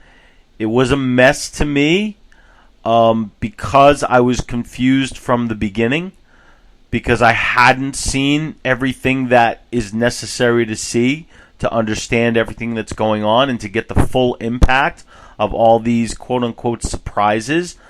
Like, you know, when I saw Spider-Man No Way Home, I had seen the Tobey Maguire movies. And even though I hadn't seen the Andrew Garfield ones, I was quite familiar with Andrew Garfield, number one, as an actor, and number two, that he was a Spider-Man, sort of a forgotten Spider-Man. So that was a big deal, and it hit home in that. Here, it just didn't. I'm a huge fan of Doctor Strange as a character, and he seemed like a guest star in his own movie, and that disappointed me. It's too good of a character to cover him up in all the, you know, it's a mess. And the whole multiverse thing, it's like they're abusing it already, because now they're just, and if you're going to create an Illuminati of all these spectacular characters, you know what, that's where you got to bring in, you know, you got to sign these people to deals which require them to do these one-day stints, you know, have what's his name, Chris Evans, come in and do one day as Captain America, as the real person on the Illuminati, or whatever. You got to have more familiar faces. You got to have a cleaner story, and you got to stop relying on your, on your budget. When you have there's a lot more story to tell that they just didn't. So I am going to give it. It's out of 5 Illuminatis. Yes. 2. I'm going to give it 2 Illuminatis. Disappointed. However, I am looking forward to watching it again when it does get to streaming. So maybe it will grow on me the way others have as well. That's where what I said in the beginning comes in. That maybe it's a different movie-going experience these days. That could be it, but it's 2 out of 5 for me. Okay, Andrew Guthius, 2 Illuminatis. Actually, Moni, I'm going to give my review. I'm going to let Moni, our special guest, get the final word. So when I give a review, I like to do what I like, what I dislike, and then I'll give you my overall thoughts. What I liked about Doctor Strange and the Multiverse of Madness, it is a beautiful-looking film. It's big budget, great special effects. It looks like a summer popcorn movie. The acting here I thought was really good, really great. I mean, I think Benedict Cumberbatch is a great fit as Doctor Strange. And I got to agree somewhat with Andrew. What I disliked, I mean, the multiverse is a confusing mess to me. Nothing really counts. There's really no stakes because we could just travel to another universe. Illuminati, I've already made my thoughts about that. I just completely disconnected from that. Phase 4 to me, it does pale in comparison to those earlier MCU films. You know, give me a good guy versus a bad guy with some stakes, and I'm in. You know, the Doctor Strange and the Multiverse of Madness, in terms of a film, it's a fine film, but I watched it at a surface level. Like, I never really bought into it. And when I was watching it, Groo, perhaps you might, I don't know if you'll understand this, I thought of Terminator Dark Fate. Like, Doctor Strange has all these great characters, and like I like seeing them on the film, but the material and me just didn't really jibe. So I won't be quite as harsh as 2, but I'll give it 2.5 Illuminatis. It's a good film, but it's confusing. It's tough to follow, and I left a little disappointed. I'd like to ask a question, because one thing, and this is for both of you, before Monique gives her review, did you get the feeling that I did that maybe this would have worked better as one of those TV shows? Like No. 10 episodes? No? That's how I kind of felt. I kind of felt it would have been better as like as one of the Disney Plus Phase 4 kind of chapter by chapter. That's maybe all right. I guess it was just me. Well, here's what I'll say. Here's what I'll say to that. I do want to. I want to let Moni get the last word. But when you talk about the multiverse, to me that it didn't really even connect on that level, because I thought we would get this trippy film where we're like going from universe to universe, and really they go to one other universe. I know there's a scene where they pass through the multiverse, and there's a painting version of them, and it's like they went to another universe and they were strangers. It felt like almost like a Star Trek episode where they're in like another universe, and I felt like Family Guy does a better job of going through multiverses, with some details. So I don't even think it connected on the multiverse level. But we said a lot. Let's toss it to our special guest host, Monique Verdugo. Moni, give us your overall review of Doctor Strange and the Multiverse of Madness. I would love to. So I'm going to give you my rating out of, you said out of 0 out of 5 Illuminati. Yes. Would give it a 3.5, and this is why. Wow. This is why. Because Groo, kind of going to point this out to you.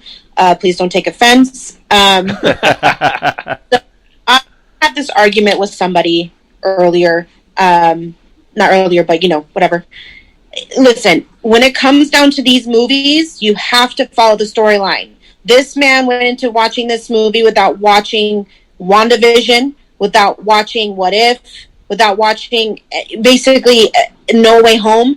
And I'm like, why are you going to go into this movie without watching those when it's literally a continuous storyline from basically all three of what's happening? And he's like, he was like, I was confused as to why Wanda was like this. Well, no shit. You didn't watch WandaVision. You have no idea. She became the damn Scarlet Witch at the end of that show. That's why you're confused. He's like, where did these kids come from? Again, you didn't watch WandaVision, so you have no idea what is happening. Why is Doctor Strange mentioning Peter Parker? Like, what does that have to... Because you didn't watch No Way Home, I did. Yes, I did. You don't know... Spider-Man, I saw. No, I'm talking about the person I had an argument with earlier. About. Not you. I would say Groo said this. No. Not you. This is the argument that I had with somebody earlier. It was like 3 days later after the movie came out, he posted on Facebook about it, and I was like, well, no shit, you don't know what's going on because you didn't watch them. Of course you're going to be confused. Of course you're not going to know the storyline because you didn't watch WandaVision and you didn't watch No Way Home, which was a continuous to why Wanda is the way she is, why she wants to get back to her kids, why she got a hold of Darkhold, what she was doing. And then also with Doctor Strange being that he did mess with the multiverse in No Way Home, doing that whole freaking trying to, erase everyone's memory, why, this is happening, why he knows how to do this. He knew how to do it for a long time, but you know what I mean? First time, whatever. But it was really good to that fact of following that. Also, the reason why 3.5 is because of just how, one, comics, okay? I have read a bunch of comic series, in my time. I've read the Avengers Illuminati. I know you guys probably don't know that, but the Avengers Illuminati is about the Illuminati. It gives you everything about each person. You get to know them a little better, and I really hope that they're able to do a movie like that, maybe in Phase 5, Phase 6. We don't know. Hopefully, cross your fingers. So that way we can get to know these people. But it's awesome. It was awesome to see them, but it was also kind of disappointing to only see them for 5 freaking minutes. Along with with how it went, I love the horror and the goth because I'm a big horror fan. Love scary movies. Let me ask you a question. Did you really think Doctor Strange delivered on horror? Like, were you? I wasn't legitimately scared one time. Right now, to be very honest and transparent, I had 2 jump scares. I jumped. I'm 2 scenes in that movie. Intense. It was some intense I'm not parts. I didn't mean to, but they came out of freaking nowhere, and I was like, son of a, I was like, oh god, a little one, not like, oh my god, I have to close my eyes. No, it was just like a little, oh shit, where the hell did that come from? My brother was just laughing at me the whole time because he jumped too with me. So because I was like, oh my God. But it kind of felt, when people say Evil Dead, because of Sam Raimi, of course, that's whatever. But me, what I was thinking of when I was seeing Wanda in the tunnels was Carrie. So I was thinking of Carrie because I'm like, agreed. Why are you giving me Carrie vibes? And even my fiance Brandon was like, yeah, isn't it? I'm like, totally giving me Carrie vibes right now. Loving it. That's cool. But yeah, I do have to say the fighting scenes were amazing with how they did it. Introducing America Chavez, which is awesome because that's going to give us more of a story about her. I'm excited to see it. Wong, of course, being top notch, my boy, love him. Love to see him again. But we didn't actually talk about Charlize Theron's character, Clea, which I was hoping you guys would have mentioned in the brief, while we were talking about the movie. Do you guys know who that is? Well, I do know that I don't know too much about her. I know that she's, I think, somehow a fellow sorcerer. Now, what excites me for the potential for Doctor Strange 3 is there's an incursion in the Dark Dimension. And the Dark Dimension, I believe, connects back to the first film with Dormammu. And I'm a huge fan, and so I'm hoping that they take it back to sort of the first Doctor Strange, where perhaps there's a battle with Dormammu to control the Dark Dimension. Mm-hmm. But I wanted to... I thought it was a Mad Max crossover. Oh, no, Groo. No. Listen, I wanted to say one thing. As I criticize, Andrew and I get on, we criticize each other all the time. I will take one slight umbrage with a movie can't automatically assume that a viewer is going to see all the pre-stuff. And I hear what you're saying, but I think a good movie has to give a nod to the universe and prior material, but it can't be too confusing to a viewer who's just seeing that film, if that makes sense. Like, I think a good film gives a nod to the past. And again, I'm just thinking, like, you could go see Rocky 2 and not have seen the first Rocky and still enjoy the movie. I do think, so I'm not going to kill Andrew's criticism, so to speak, or his feedback that, hey, this stuff is perhaps confusing, or what the other guy said.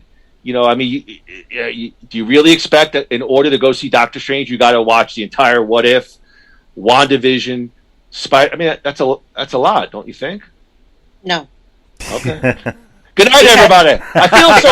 You know what? I feel so emasculated after Moni's review. She's like, and you loser guys who don't think you can just waltz your candy ass into Doctor Strange, and you're gonna know. How dare you? Have you not read the Avenger Book of Illuminati from 1997 Marvel episode? Down to size. I know.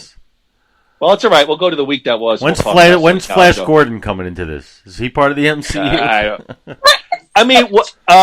What I will say is that post-credit scene with again, I don't know, Charlize Theron. What is this now? Every A-list actor has to be in the MCU. But I was excited. I was excited, perhaps, for where they'll take Doctor Strange 3, if there is indeed a Doctor Strange 3.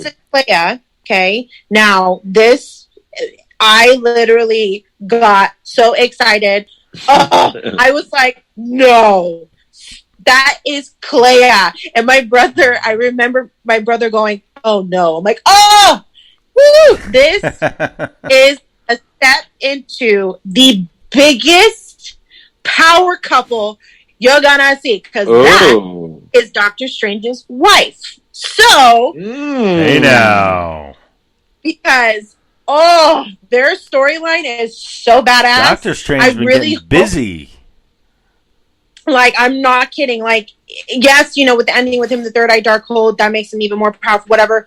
But he meets Clea, who they become this freaking power couple. Major power couple, they actually do get married. They're a husband and wife. And I love the fact that they casted Charlize Theron, because she actually does replicate who she looks like in the comics, and I was so happy about that.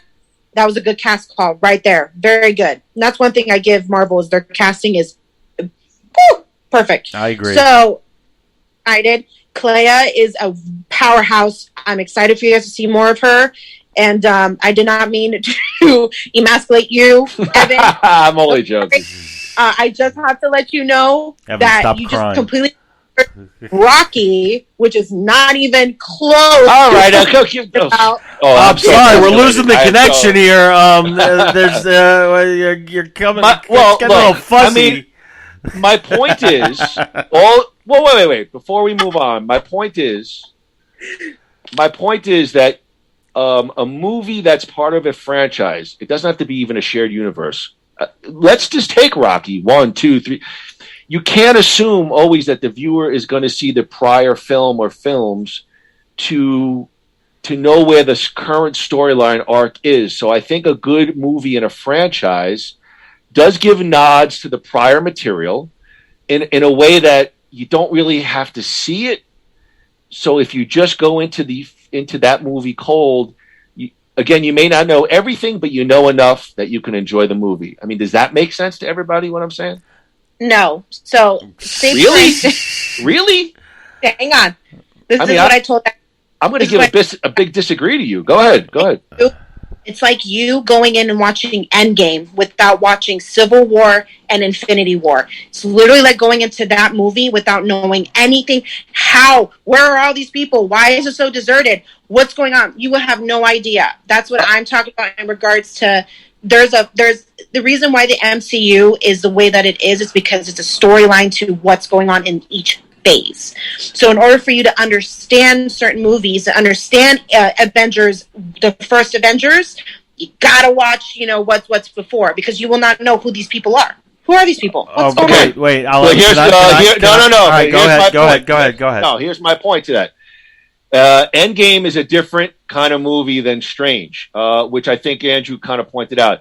If you want to reference, for example, Endgame, I don't think you need to watch all the movies, maybe to understand, but to enjoy. It's an all-star lineup of heroes. It's like me watching the All-Star game in baseball. I don't know every single player, but there's such. You go with that. All right, but there's such top-level athletes that I can still enjoy the game without knowing wait a every minute. single All right, player. all right, but so I enjoyed Endgame because I saw all the Avengers movies. I saw Marvel's The Avengers, Ultron, right, Infinity War, now you just ruined my argument. Thank you. What do you mean? No, I'm agreeing with your argument. No. I'm agreeing with your argument. He's gonna make his point. Promise. I feel so emasculated by Andrew. Oh wait. So I was able to follow what was going on in Endgame because I had seen the Avengers movies. I had also seen Captain America: Civil War. Okay, this for Doctor Strange, I'd seen all the movies that Doctor Strange himself had appeared in, including Spider-Man. I think it was the third one, Doctor Strange 1, and the Avengers movies that he was in. Okay, he had nothing to do with a whole bunch of stuff that needs to be watched in order to understand Doctor Strange and the Multiverse of Madness. So you see where the difference is a little bit, this is a Doctor Strange movie. Wanda wasn't anywhere in the trailers, or no one knew that Wanda was going to be a part of it. This is also kind of like going off of Doctor Strange and Wanda's story. Yeah, I agree with you, Groo, in regards to, Stephen Strange was kind of like a backseat, person in this movie. No, he wasn't. I kind of was upset with that. Not the whole time, but, I kind of was like, okay. But this was kind of like a Wanda versus Doctor Strange, trying to, get her to understand certain things. But I feel like if people were to understand Wanda, of course, everyone's going to watch everything with Doctor Strange, because why? Doctor Strange was in all-star movies. Okay, WandaVision was a TV show that Disney Plus came out with that did it. So it was kind of like, make that face one more time, Evan. But I'm just saying, like, that's what was my kind of like my argument with it was, listen, in order to understand it a little bit, you got to know what the Darkhold is, because she gets a hold of it in WandaVision. You got to know why she became a Scarlet Witch, because she kind of did it in WandaVision, why these two boys are existent. yes, Doctor Strange, everyone knew his story. Everyone watched the movies he was in. But to understand Wanda, you got to watch WandaVision. You know, Hey, and but also but the movie's not called Wanda. Wanda Maximoff. It's called Doctor Strange.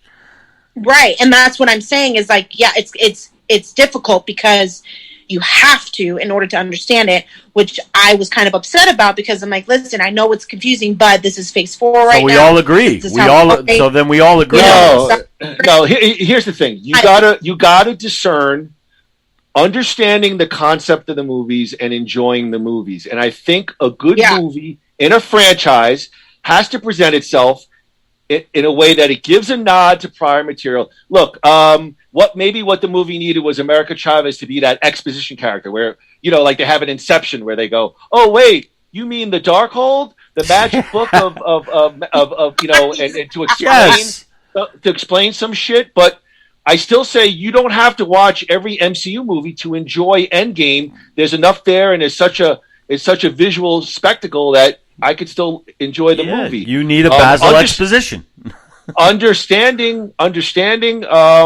I think that it's incumbent on the movie to present the material again, and you want to give a nod to the prior stuff because you wanted to connect to WandaVision and the earlier stuff. But I think if the sole way to enjoy the movie is you have to watch X, Y, and Z prior, that's a tough sell to the viewer, and I think then that movie has done a disservice. To assume that you have to watch everything, I think it's done a disservice. And I think ultimately, hold on, I'm not done.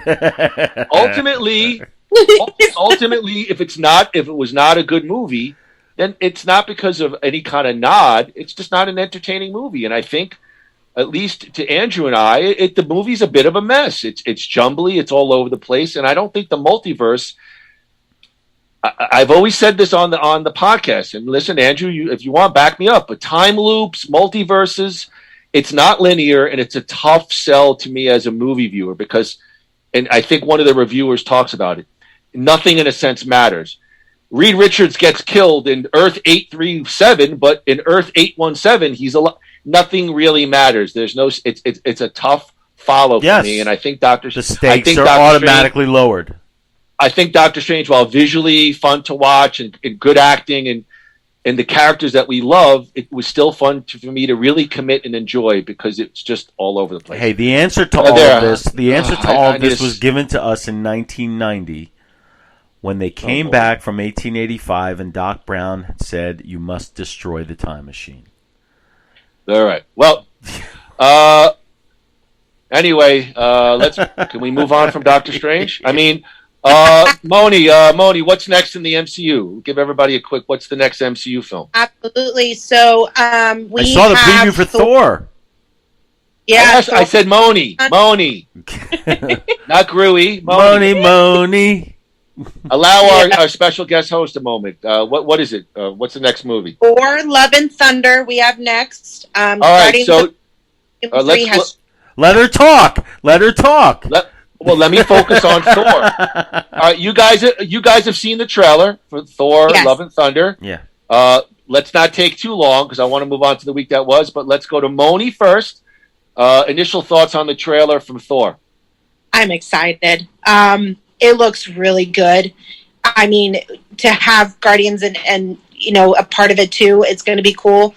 But also, I loved how the trailer buildup was. It was all focused on really, Thor and also, Jade Foster coming back as a Thor. That's going to be cool to see. I'm excited.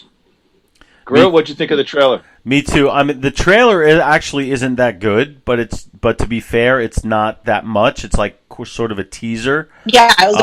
Yeah. So, but the Thor movies are 3 for 3 for me. I really love. I would pick Thor as the best single character trajectory as far as the movies go, even better than Iron Man, especially the Dark World. I'm sorry, no, not the Dark World. Ragnarok. Yeah. That was Dark awesome. World. How dare you? Ragnarok was awesome. I'm hoping. I love Jane coming back in. I'm hoping that that the Hulk will be somewhere. The Smart Hulk will be somewhere. I love Ruffalo's portrayal of that character. I'd like to see a solo Hulk. Ruffalo get his solo Hulk movie. He hasn't had one, so I would love to see that. But yeah, I'm definitely looking forward to Thor: Love and Thunder. I am cautiously optimistic. I'll agree with Andrew. The trailer, I'm cautiously optimistic. I love the Thor. I didn't hate 2, but 1 and 3 are Moody level classics, and Ragnarok is probably one of the best. I'm not going to give you my top. Ragnarok is going to be in my top 5. I think if I had to really sit down and put paper to pencil on that one. So Ragnarok really set the bar high. I'm cautiously optimistic. We will see where they'll go. Now, if you're talking about Ruffalo, he makes an appearance in the She-Hulk TV, which is Disney Plus. I'm telling you right now, that's going to be straight garbage. That's straight hot garbage, the She-Hulk. And you watch that trailer and you tell me you're excited for that? She-Hulk attorney at law? Come on. How dare they? Is that confirmed that Ruffalo's in that?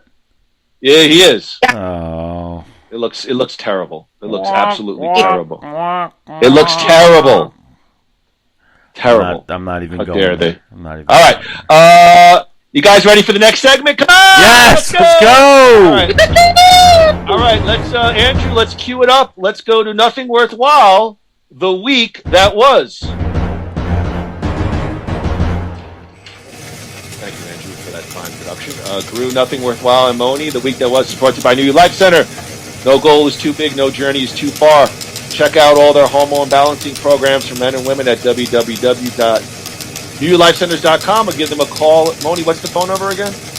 480-274-068. Yeah, go see Monyque's mom, Marie, at New Life Center. Tell them Moody, Groo, and Monyque sent you and receive a big 15% off your first service. Thank you to New Life Center. All right, guys. Look, Monyque, it's not like I'm specifically looking for WWE articles, but something big happened last Monday night on Raw that we're going to talk about, and perhaps, Monyque, you'll have some thoughts on it, but I definitely want to hear my partner, Andrew Gruthius. Sasha Banks and Naomi walked out on last Monday's episode of Raw. As the episode went to airing, the two walked out on the show live. The main issue from backstage centers around the WWE Women's Tag Team Champions were planned to be used going forward. Mike Johnson of PW Insider pieced together the narrative of what went down. WWE's original plan was for the six-pack challenge to determine a new number one contender for the Raw Women's Championship. Naomi was set to win, and she was supposed to challenge Bianca Belair at Hell in the Cell. An angle was supposed to be shot for SmackDown Groo that would set up a match between Sasha Banks and Ronda Rousey for the SmackDown Women's Championship. Both Naomi and Sasha Banks were planned to lose to their respective champions. Sasha and Naomi didn't like this idea and voiced their concerns to the powers that be. At one point, a tag team match was pitched between Banks and Naomi and Nikki ASH and Doudrop. WWE producer Groo Molly Holly informed Sasha and Naomi that the six-pack challenge was where they were going to go on the Monday Night Raw, with Naomi winning the match. Shortly after Sasha and Naomi were told of the plan, they visited John Laurinaitis to tell him they were leaving. That's when they left the women's tag team titles behind. Vince McMahon found out just after the show went to air. The plan was pitched to change the main event to Becky Lynch versus Asuka. The issue was not so much with Sasha and Naomi wrestling in the multi-person match. The team believed that the tag team championships were being jobbed out to the singles champs after all the work they've done to build the team up was a bad idea. There was a lot of mixed reaction on social media to the incident. Well, we'll go to Andrew Gruthius first. Two very high-profile performers in the WWE walk out on the company as Monday Night Raw goes to air. Gruthius, what's your thoughts?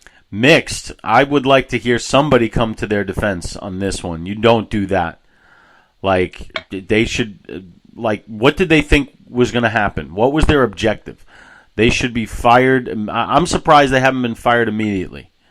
Like a lot, they're live on TV.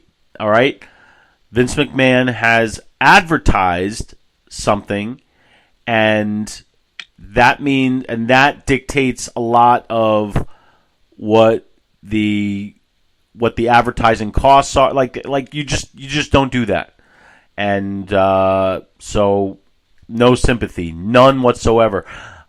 I'll never understand. I really will never understand. You're making all this money, okay, to play a fictional character that's created and owned by the company you're working for. And you don't want to follow the script, so you walk out on live television. If they ever let either of them back in the door, they lose a lot of credibility. So I hope they're gone for good. Didn't Dick Van Dyke do that on episode 21 in 1964? Very likely, but the name of his show was the Dick Van Dyke Show. The name of this show is not. The name of this show is not Naomi and Sasha. It's WWE Raw. Well, let me take what you got here, Andrew. Since I typed this up, the two have been suspended indefinitely by the WWE. All their merchandise has been taken off of the WWE website. Good. All their social media that runs through WWE has been taken off Facebook, I believe, Instagram, all this stuff like that. I'm going to agree with Andrew on this one as well. I am a huge fan of Sasha Banks, number one as an athlete, number two as a wrestler, and number three, to be frank, I think she's quite beautiful to look at, so I enjoy all those pieces of her, but I think they were very wrong here. She's already did a walkout in 2019 where she left the company off of not being respected, in the creative storylines. I believe that's when Sasha and Bayley lost the tag team championship at WrestleMania to the Iconics. We were there. Mm-hmm. I agree with you. Where do you go negotiating wise when you leave a company as a show is going to? I see this ending perhaps very badly. I don't think the company wants to fire them. Sasha is a very, very big performer, very popular. She's been on The Mandalorian in a big role. I think they have big things for her in the future. And Naomi, of course, is married to, I believe, Jimmy Uso, who was a part of the Bloodline, the biggest storyline on WWE television, currently.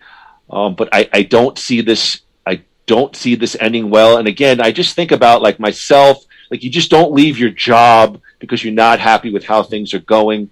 You work backroom channels, you work your political influence. I'm not going to kill them in the sense of like I hear what you're saying, but we used to talk about this with Bret Hart. I've changed a little bit. Like at the end of the day, all you have is your character and your character's integrity. So I think it's okay to fight for it. But I disagree. Yes, walking out on a company as the show goes to air, not giving them a chance they have to change the script on the fly. What I also want to add, Groo, is I think the WWE played this a little bit wrong, though. I don't like how they've gone on television during SmackDown and, and Raw. And I know they wanted to put the narrative out there that they're the good guys, so to speak, and these performers are being irresponsible. But I think it reflects poorly on them. I think they should do a press release statement, but I don't think they need to put like Michael Cole and Pat McAfee on the air looking uncomfortable. Reading a script saying, these ladies are unprofessional. Like, do your PR statement and let the people, joust on social media about it. I just don't think it's going to end well. And perhaps for the first time, these two really may get fired. I don't know how it ends for them. Yeah, what bargaining chip do they have? I mean, all right, so if she was married to Roman Reigns, that might be something, but Uso, I don't think carries the juice. And what did you say? The other, well, I mean, Sasha's a big time star. I mean, she is definitely. She's the upper echelon. She's in the top 5. She's done some acting. She's been in The Mandalorian. I mean, Stone Cold did this, and he was gone for what, 2 or 3 years, right? Yeah, but you have to remember back in that day, the WWE was the only game in town. I mean, you have AEW. That's true. And again, at some point, you have to hedge your bet. I mean, I think if the WWE had to go to brass tacks, they probably would release them and just say, you know what, we'll play our luck, and hopefully these two won't make a huge splash. That's what I would do in a second. AEW seems to be where careers go to die. I never hear about anything going on over there. The only thing I hear about, I don't hear about anything specific going on over there other than, like AEW did this rating, AEW did that.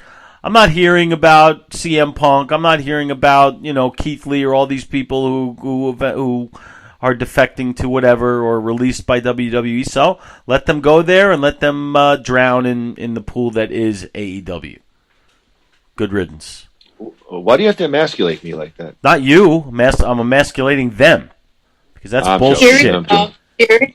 Your boss tells you to do something. Okay, if you don't do it, you lose the job. You might not like doing it, but you got to be prepared to lose the job. So I hope those two were prepared to lose the job.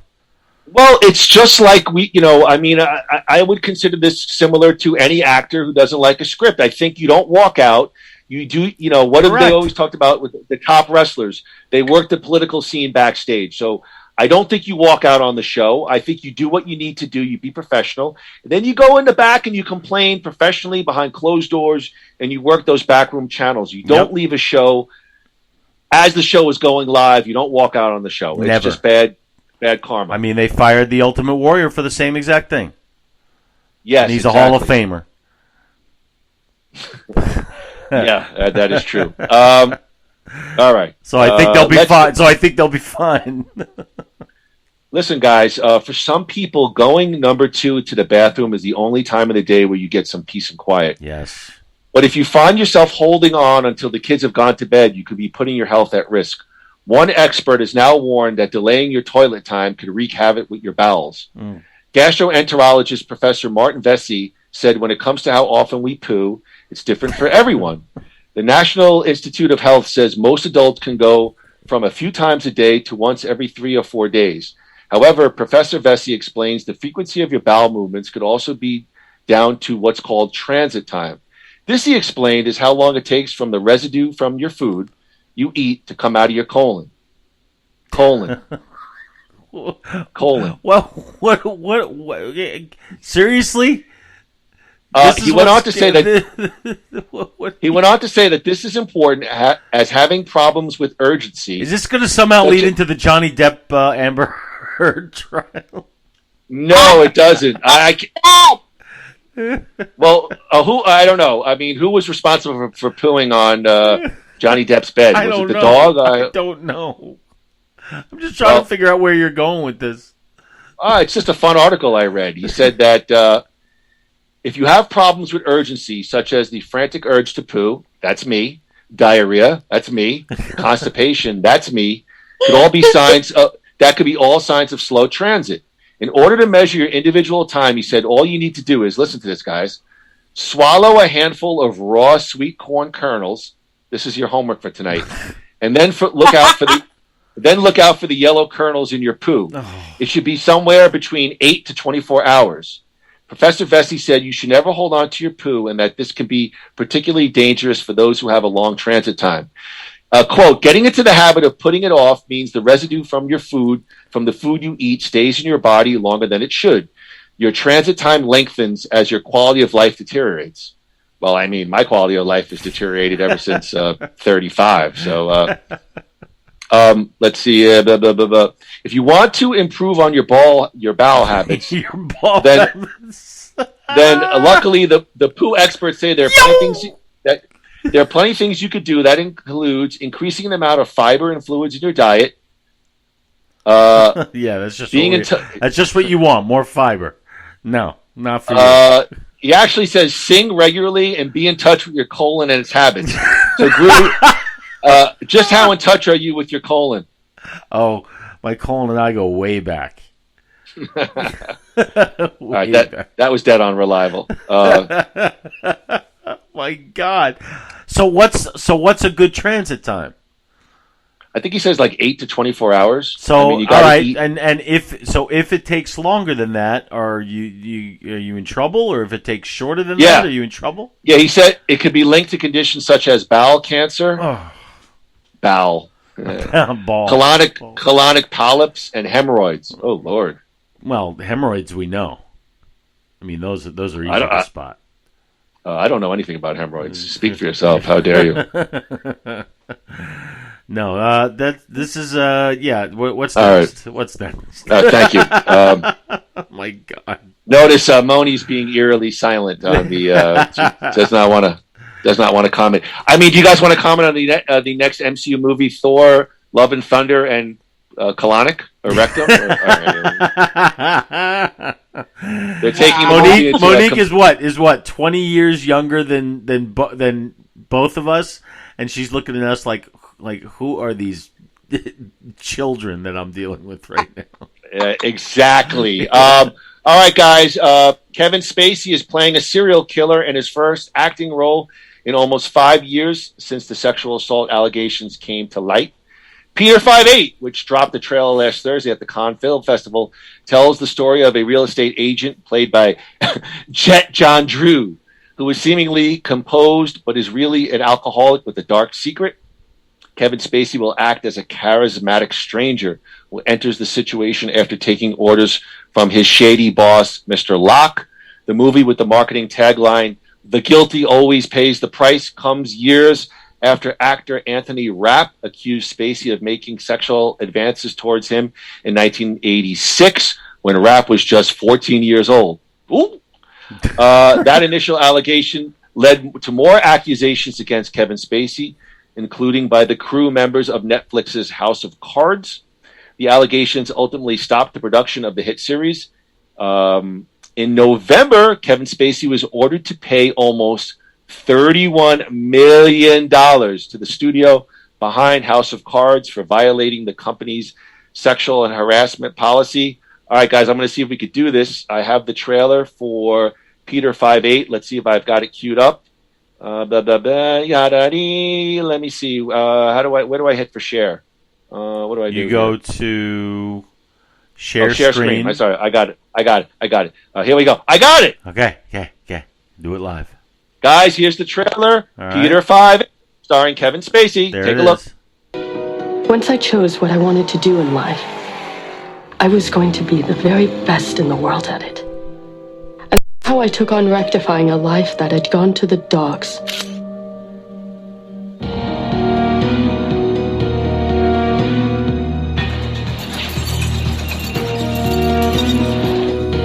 I found her. She's here. I'm actually in the market for a house of my own in the region. What can you tell me about Sam, lives over there? Every agent in this office knows that we'd be lost without you. Oh, stop it. I have a lead. Her friend, local woman named Brenda. I await your next dispatch. Let's you and I have a couple of drinks. My girlfriend Sam lives right across the street. Oh, does she? My new neighbor. I want to know about your friendships. Sam is just a name you made up. Back then, you were called something else. It's all coming back, isn't it?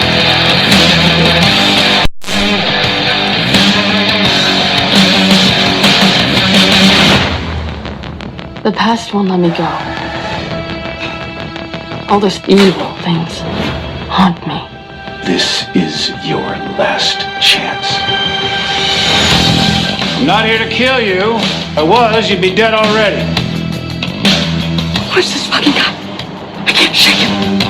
Now, what is this really all about? She will experience loss. Make it messy, Peter. Walk away from here before it's too fucking late. Turn that fucking town Upside down.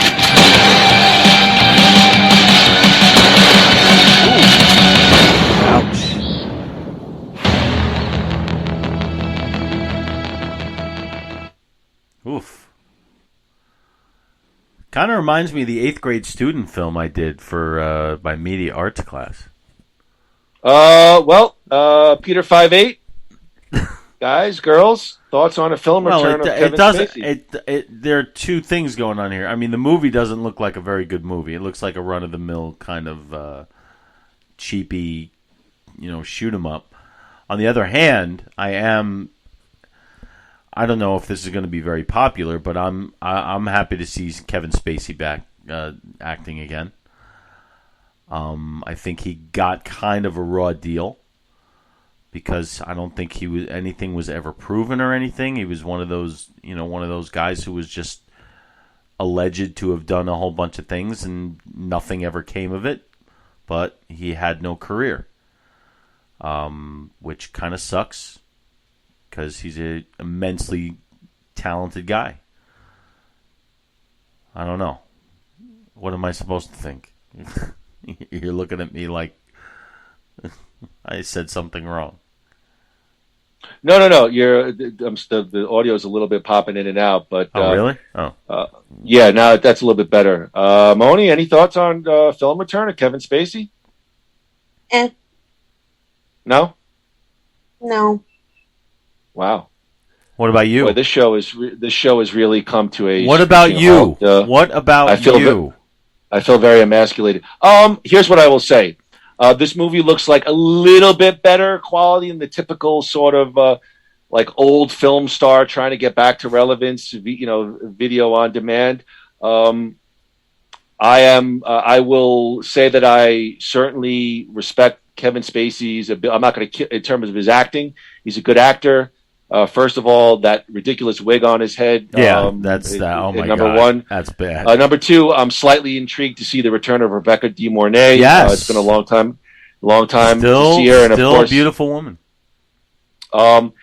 In a way, the movie, I didn't even really watch the trailer all the way through. It looks pretty violent. And maybe in a way, the only thing I thought was this could kind of be freeing of Kevin Spacey, that in a sense, any of his return work, he can kind of do, in a sense, whatever he wants because he's got nothing to lose at this point. So he's starting from the bottom. But yes, it looks like a slightly step above the typical video on demand crap that we're foisted by sort of these older actors for whatever reason trying to get back into relevance. It doesn't look quite lowbrow. It looks like lowbrow plus. How about that? Do you think he got a raw deal? Do you think he got screwed? In a word, boy, how's this going to... Well, yeah, I do think he got a little bit of a raw deal. Yeah. I was never a big fan of Kevin Spacey. I didn't watch House of Cards. I don't know really all the facts, but he got Me Too'd pretty quickly, and I don't want to get into this whole discussion, but I'm hoping that whole cancel culture thing can get peeled back just a little bit. Yeah, but I hope so too. But I mean, if the guy was really guilty of whatever, then I guess he got what's coming. But I do respect him as an actor, and this again looks like lowbrow plus. But all right, listen, we're really all momentum. We went from Doctor Strange to passionate arguments to pooping and Kevin Spacey. So please allow me one final WWE comment, and then we'll stop this screeching wreck of a podcast. But I do want to. It was big news on Thursday. WWE executive and daughter of Mr. Vince McMahon, Stephanie McMahon, announced her leave of absence from the company to be with her ailing husband Triple H and her family. Triple H, as you guys might remember, suffered congestive heart failure and had to have a defibrillator implanted. He eventually announced his in-ring retirement. Who's going to replace Stephanie McMahon? On Friday, the WWE has already found a replacement. According to Russell Economics, Brandon Thurston, Stephanie's responsibilities will be overseen by Nick Khan himself. Nick Khan, who I believe is the CFO or CEO, joined WWE in 2020 and will step into Stephanie's role as WWE's chief brand officer in his absence. Stephanie took the role on in 2013 and has maintained a very public presence in her role with the WWE since then. Select business partners have already been informed. Stephanie shocked the wrestling world when she announced that she is taking a leave of absence from the WWE effective May 20th. She posted the announcement on Twitter and LinkedIn and immediately garnered quite a result. Quote, as of tomorrow, I am taking a leave of absence from the majority of my responsibilities at WWE. WWE is a lifelong legacy for me, and I look forward to returning to the company that I love after taking this time to focus on my family. One WWE was quoted as saying that they heard in recent weeks that Stephanie's role in the company might be reduced soon. but that person didn't take the rumor very seriously.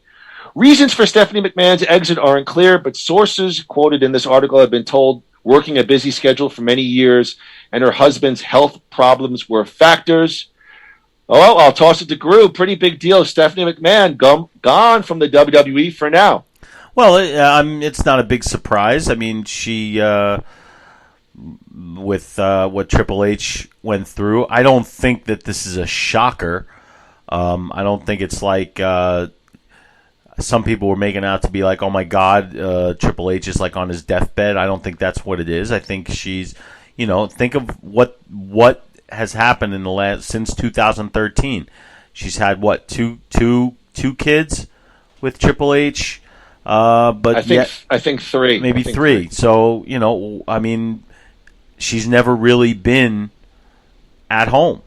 She's been working the whole time with the WWE. So I can certainly imagine, especially if her kids are entering their their sort of early teen years.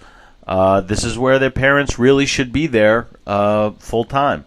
So I don't think this is anything more than that. I certainly hope it's nothing more than that.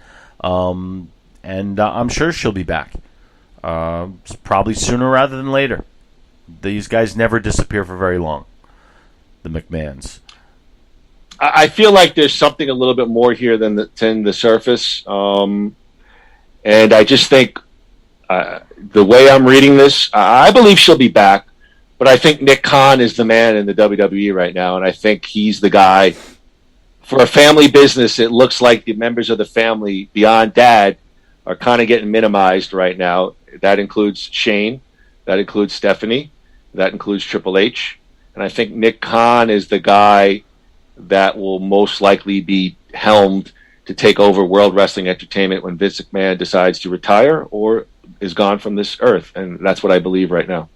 Yeah. I mean, it doesn't quite make sense to me that much. I mean, like, it's still Vince's company. Would he let his own kids get railroaded? I didn't say railroaded, but they may have to work for Nick Khan. I think Nick Khan's going to be the guy that is going to head this company. He's made this company more profitable than ever. I didn't say better than ever. I didn't say more entertaining than ever. He's made this company more profitable than ever. And when you're a publicly traded company on the stock exchange and you have shareholders to answer to, that's probably the biggest thing that they want to know is what is the health of this company. And the WWE, despite all of its criticism, financially seems to be a pretty healthy company. They got a lot of revenue streams coming in. The company is worth more money than ever. I don't know how that's affected the stock. I haven't looked in quite a while. But I think this guy, Nick Khan, is the man that's going to be helmed to take the WWE over when Vince McMahon decides it's time to bow out. So what you're saying is, I think where we disagree. So you're saying that Stephanie's stepping away has something to do with Nick Khan. I'm saying that I don't think that's the case yet. Anyway, but it certainly could be. I'm not saying it definitively. It just feels like you're saying it smells that. More. It smells like that. Yeah, like when I go to the bathroom, it smells bad. Exactly. Thank you, everybody. And everybody knows that it was you who went to the bathroom. All right, before we wrap it up, let's get to something fun. Before we wrap it up, Andrew Gruthius, please give our listeners one thing you're watching this week. Okay, one thing I'm watching this week, it's a brand new documentary, a 2-part documentary, available to subscribers of Home Box Office, HBO or HBO Max. It is called George Carlin American Dreams, or George Carlin's American Dream. And it's a 4-hour documentary about the life and work of George Carlin, directed by Judd Apatow, who also did a similar one about Gary Shandling a few years ago, which was excellent. This one is just as good. It's fantastic, especially if you're a George Carlin fan, which I always have been and always will be. It's a fantastic documentary. I enjoyed it so much, and I'm actually on my second viewing at this point. So yeah, George Carlin's American Dream on HBO and HBO Max. Okay, I will take it, and then we'll have Monique with the final word. I'm going to give you one thing I'm watching this week on Netflix. I'm going to go the complete cheesy route. Season 2 of Empire Bling, a reality show that's got everything that I'm looking for. Wealthy Asian families, beautiful hot Asian women running. It's got family drama. It's got wealth. It's got culture. It's got beautiful looking people. Are they hooking up? Are they not hooking up? Drama, families, Hatfields and McCoys, but on the Asian slant. If you're just looking for a fun reality show, that is a little bit, that's a nod to Asian culture.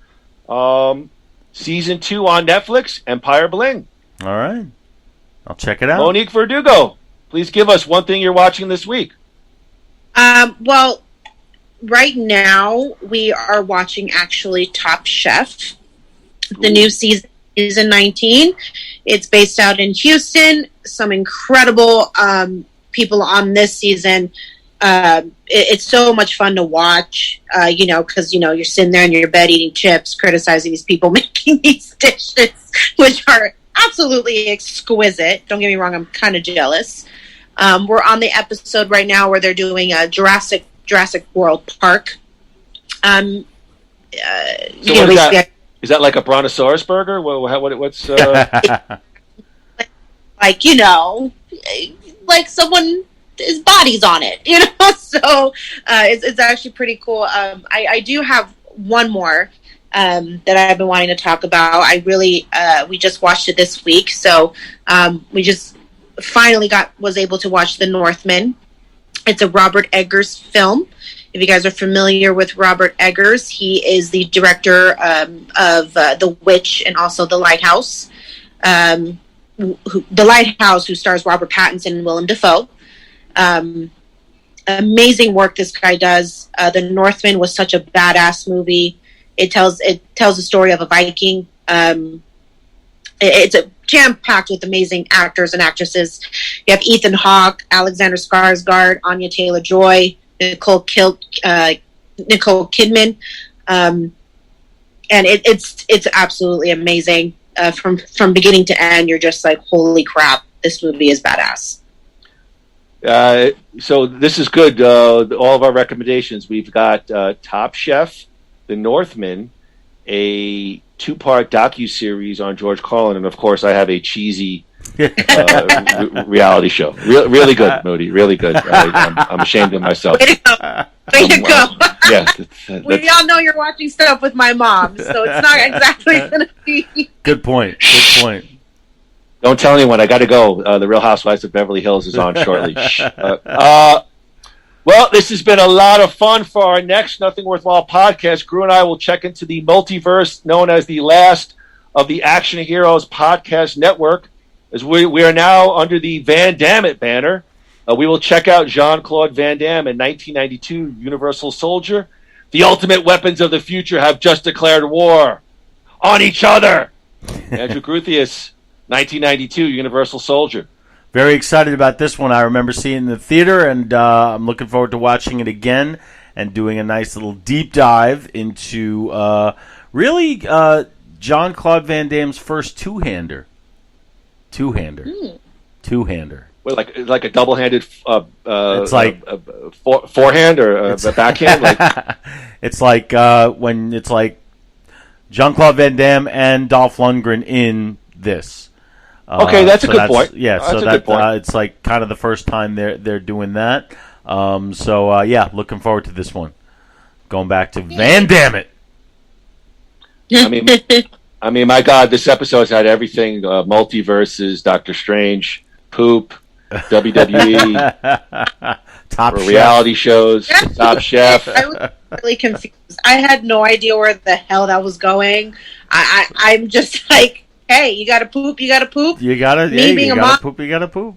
Do I all agree. that, but sure, poop. Listen, I have had.